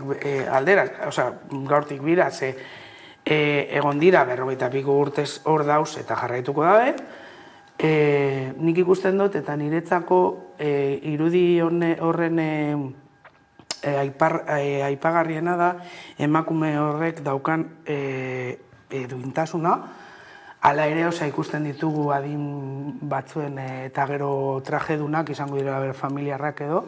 Emakume horren duintasuna niretzako da ezinbesteko azpimarratzeko irudi horretan. Eta ez bakarrik emakume hori, baizik eta hainbat familiak halako gauzak gertatzen direnean eta altzatzen direla tipen honen zera esurrak, edo jazenean, entzuten, esaten, aldarrikatzen, hemen gaude, hilko gaituzue berriro errepublikanoak izatearren, edo sozialistak izatearren, baina hemen mantenduko gara, zuek ezin izan gaituzue hil hemen gaude, gure ideologia eta gure sentimentuak ez dira hil, eta, niretzako arrotasun guztia alako pertsonak jarraiten desatelako borrokan, 50 urte ostean. Gaiz aldatuko dugu berriro ere, eta polizia gehiagikeriaz ere hitz egingo dugu, badakizue aste honetan bat salaketa izan direla, esaterako atzokoan metalgintzako sektorearen greban polizia oldartu zitzaien langileei, baita ere Donostian etxegabetze batean tentsio momentuak bizi izan ziren. Egoera honetan ontzen ari dira Euskal Autonomia Erkidegoko aurrekontuak, datorren urterako 3% hasiko da, segurtasuna saileko aurrekontua, hain zuzen ere, hortatik 3 milioi euroko kostua bideratuko da ertzainek kamerak soinean eramateko, eta hain zuzen ere gardentasun aitzakiaz edo gardentasunaz hitz egiteko baliatu du hain zuzen ere Josu Erkoreka, segurtasun sailburuak gurean izan da gaurkoan, ez dakit hortik ditugun berak emandako azalpenak. Ertzaintzak kalean ibili behar duenean, eta batez ere indarra erabili beharra daukanean edozein momentutan, manifestazio bat dagoelako edo hainbat baldintzetan, sarri gertatzen dira eztabaidak, batek salaketa bat jartzen duelako esanez ertzain konkretu edo besteak, desproporzioz jokatu izan zuela. Eta hor iritzi kontrajarriak daude, ikuspuntu ezberdinak daude, batzek gauza bat esaten du besteak kontrakoa, gero auziperatu egiten da hori eta auzitegiaren aurrean ere bakotsak bere tesia mantentzen du. Gero irudiak ere izatekotan daudenean irudi partzialak izaten dira, batzutan manipulatuak baita ere. Datorren aurtetik aurrera espero da kamera horiek soinean eramatea ertzainek, baina lehen irudikapen bat edo lehen titular bat ere ematea gustatuko litzaidake, sakonean hitz egiteko ere izango dugulako aurrerantzean ere, Izar? Nire titularra da zergaitik ertzaintzak erabili behar duen indarra. Hau da nire titularra, azken finean, zu greba egiteko eskubidea dekozu, egiten dozu greba eta batean, mando batek esaten dau a la carga, eta zure eskubideen kontra doiez. Niko hori da nire titularra, zergaitik ertzaintzak erabili behar dagoen. Indarra beharrezkoa ez danean. Badakigu, beste momentu batzuetan, baina eske, en fin, hori da nire titularra. Bat egite dut bere titularragaz, eta getuko nioke hemen herri honek beharrezkoa daukon eztabaida da, zer eredu poliziala beharko genukeen, benetan herritarren eskubideak erdigunean jarriz. Eta gaur da eguna ez diola erantzuten nire ustez. Baina uste duz horrelako neurriak hartzeak zerbait aldatu dezakela? Gero ez badira irudi horiek manipulatzen, noski, porque berak esaten dau, herritarrok egiten ditugun irudiak, askotan direla super argiak zelan ikusten da, dagoela abuso bat, eta bapatean kolpeak hasten dira, eta jendeak askotan ez dakiela nondik datorren, gogoratzearen, nire gustatuko litzaiake, erantzutea adibidez, boxeko konzentrazio bat egon zanean, zergaitik ertzaintzak hasi zan disperetan, eta neska bati apurtu zioten masaigezurra, uste dut bitan edo irutan. Neska horrek zeo zer egiten ari zan bakarrik, bere aldarrikapen eta bere manifestazio eskubidearen baino gehiago, adibidez, eta hainbat kasu jarri alditugu. Orduan, gertatzen dena da, onerako baldin bada, ez dakit. Dino, grabatuko da ertzaintzak esaten dagoen guztia, zelan askotan intzuta egiten daben, zelan askotan euren arteko kutsumutsuak botatzen dituzte gauzak berotzeko, zelan askotan aurrean daukaten pertsonek ez dute harik esaten eta ere hasten dira kolpeak emoten, eta hau, berak aitzakia sartu aldau eta defendatu behar dagoena, baina gu kalean gauzenok askotan badakigu zer bizitzen dugun, eta badakigu, jaso ditugula ertzainan aldetik, ez bakarrik ertzainan aldetik, poliziaren aldetik, jaso ditugula hostiak, inolako justifikazio barik. Orduan, zuk esan dozunarekin, eta hori da, eztabaida sakona izango beharkeena, eta Julenek askotan hartuak esaten duena, da zenolako polizia nahi dugun. Holan datorrena edo holan datorrena, eta hol igertu egiten da. Porque azken finean, polizia behar da, beste ez da izan alda. Baina, desde luego, polizia eredua aldatu behar da. Eta polizia izan behar da, badakigu jende txarra dagoela, badakigu delituak dauzela, bortzaketak, lapurketak, badakigu. Baina ez dana normala da, aldarrikapen bat, zure eskubidea bermatuta egon behar danean, eta badakigu, eta langileok badakigu, gertatuko dala. Edo ez danean adibidez kolpeen bitartez da, bere posizioaren bitartez intimidazioa. Nigo goratzen dut adibidez, zaharretzen manifestaldiak zirenetan, emakumeak ziren gehiengoak, eta askok esaten zute, eske beldurra sortarazten gaituzte. Azken finean, daude hor geldi, gu badakigu, gu ez gauzela esertzartu egiten, baina hor daude. Eta modelo hori nahi dugu? Benetan modelu hori jarraitu nahi dugu, zergaitik, azken finean esaten duen aurrekontuetan, gizartearen kontrola menpean izateko. Protestak ez izateko, gure aldarrikapenak eta gure eskubideak ez eskatzeko. Bai, eske funtsean atzean daude, gainera, abia puntuatetik eraikitzen du relato bat edo ikuskera bat, zeinetan ertzaintzak babestu beharko genituzke beste gainontzeko guztiek, nolabait ere, kolokan jartzen dutelako berein lana. Eta, karo, abia puntu edo marko mental horretatik, ere eguneratzen behar eukingo dukela baitere ertzaintzak. Ertzaintzak baitere jokabide bat okin izan du herri honetan, urteetan, nahiko eztabaidagarria dana. Hor utziko dut eta neure berbait neurtuko ditut. Baina aldi berdinan baitere, gaur da eguna, zeinetan, kontrol sozialaren bitartez erresolitu nahi ditugula ditugun problema sozial-politikoak. Eta hori ez da bidezkoa, eta mordaza legedia baitere hor dago, eta eske badirudi horren deribada baitere badala, ez? Grabazioen bitartez berme bat eta babes bat emoten zaiola, baina grabazioa bera jartzen dugun oiteko erdigunean, ez? Eta ez, benetan, horren atzean dagoen, problema horren atzean dagoen erroa. Ze, galdetu beharko nioke gure hori, klaro, eske, azkeneko astetan emon direzen problema ezberdinak zeinetan datorren urtetik aurrera ertzaintzak grabatuala izango gaituzten zeintzu dira. Eske etxe gabetze bat egon izan da. Arazo orduan etxe bizitzaren afera da, ezta? Eske azkeneko aldian emon direzenak horrelako gertarak izan dira industria guneko langileak protesta egin dutelako. Eske langileen eskubideak izango dira orduen erdigunean jarri beharko genituzkenak, ezta? Eta badakit guzti horien ondorio asko ere kalean egoten direla eta poliziak zelan baita eskuartze bat daukola, Baina guazen errora, ze bestela sortzen dugu noraiteko ez, eskema oso bat zeinetan babesgabe dauden subjektuak ertzaintzak diren. Eta ertzaintzak besteak beste badira, gaur egun indarraren horreteko monopolioaren aplikazio instituzionala daukatenak. Orduen, egoera guztiz desorekatua gelituko litzateke. Eta guzti hau fondoan daukon beste elementu bat, ez? Aurrekontuen eztabaidan gehitzen den elementua da, botatzen dira, luzatzen dira horrelako diskurso batzuk, aurrekontu horiek solamente, eta ez dakit hitz egingo du horretaz, indarren egongo dira datorren urtetik aurrera, eta beraz urrengo kurratxa bada horren aplikazioa. Beraz, urrengo kurratxa okingo dugun izango da, ertzaintza bat ikusiko dugola grabatzen gaituztela. Inongo eztabaidarik gabe, beharrezkoa badan, erroari erantzun gabe, polizia ereduen inguruko eztabaidarik gabe, baina urrengoko okingo duguna da, ia grabatzen banau modu egoki, legalki edo ez legalki batean.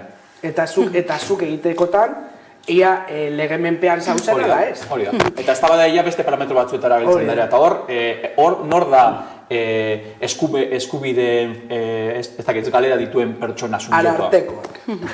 Bai, gaiari helduko dio gorrerantzean ere momentu hemen utziko dugu denbora tarterik ez dugulako gehiago eta gainera agurtu behar dugulako Gorka Berasategi, bera da Berriako kasetaria, hain zuzen ere deforestazioari buruz hitz egiteko, deforestazioaren aurkako Europako Batasunaren araudia azken negozazioetan delako eta berri garrantzitsua ere baderako, berak emango dizkigu xehetasunak. Eguerdion, Gorka?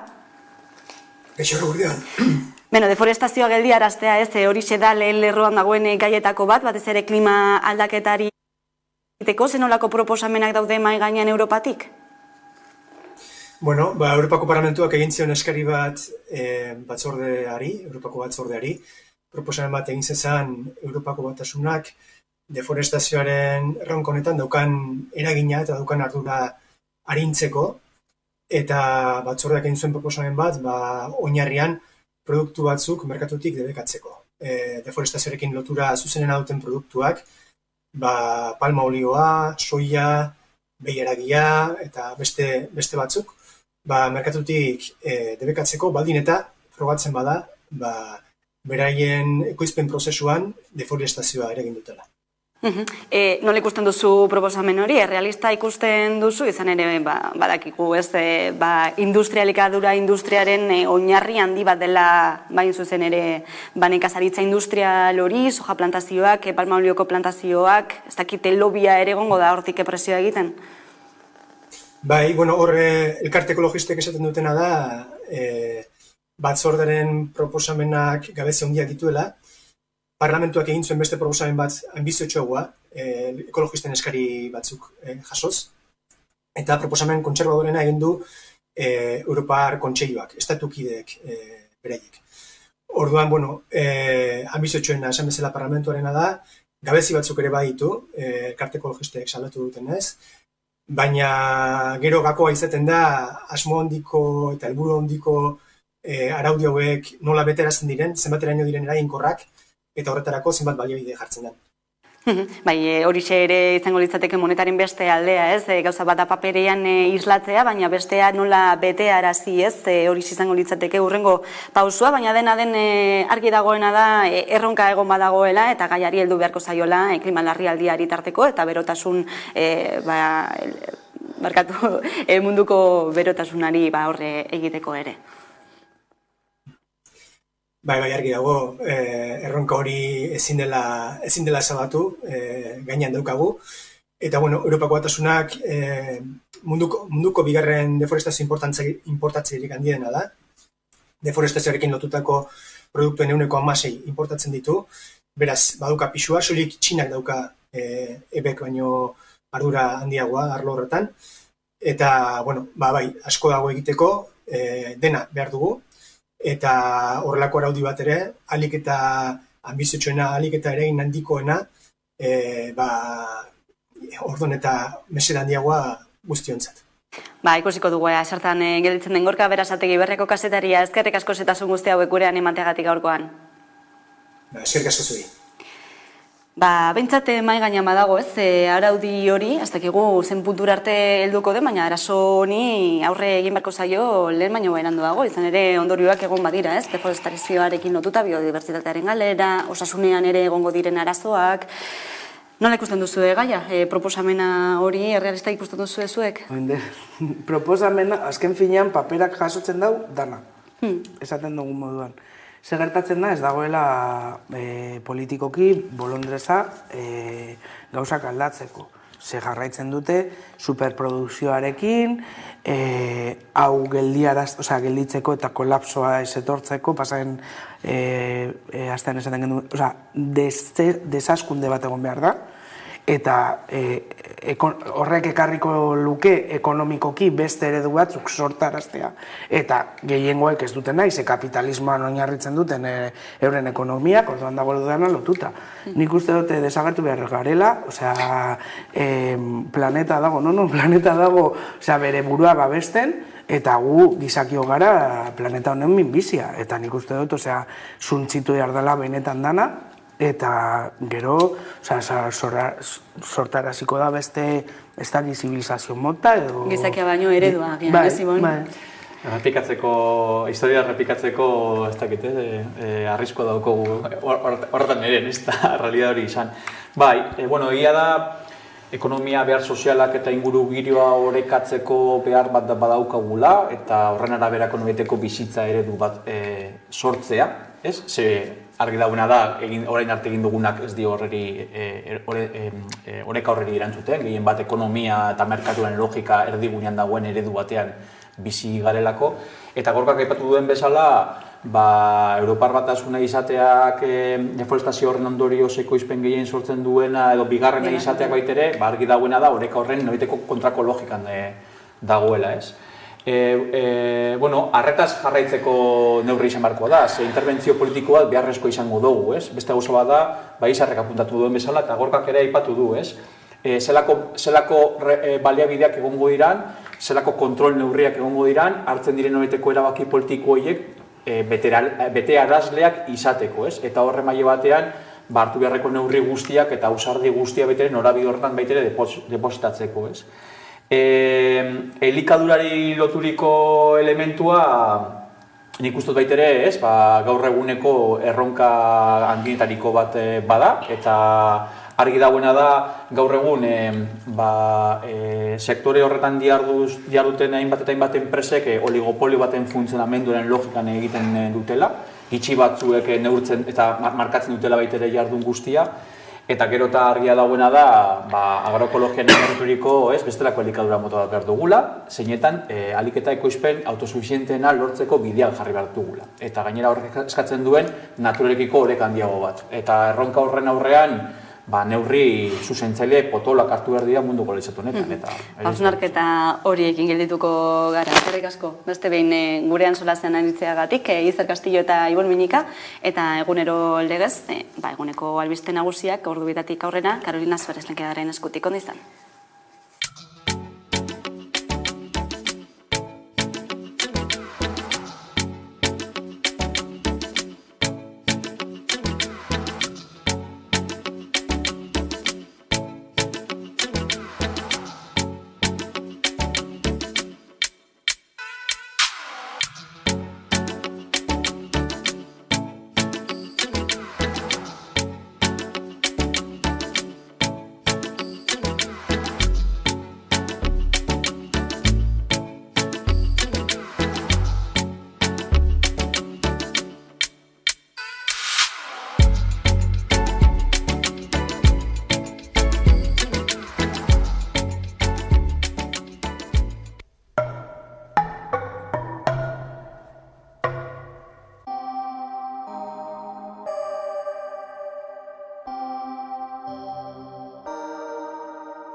Ez naiz erorikoarik eraigotzen, herri guztiak utazitze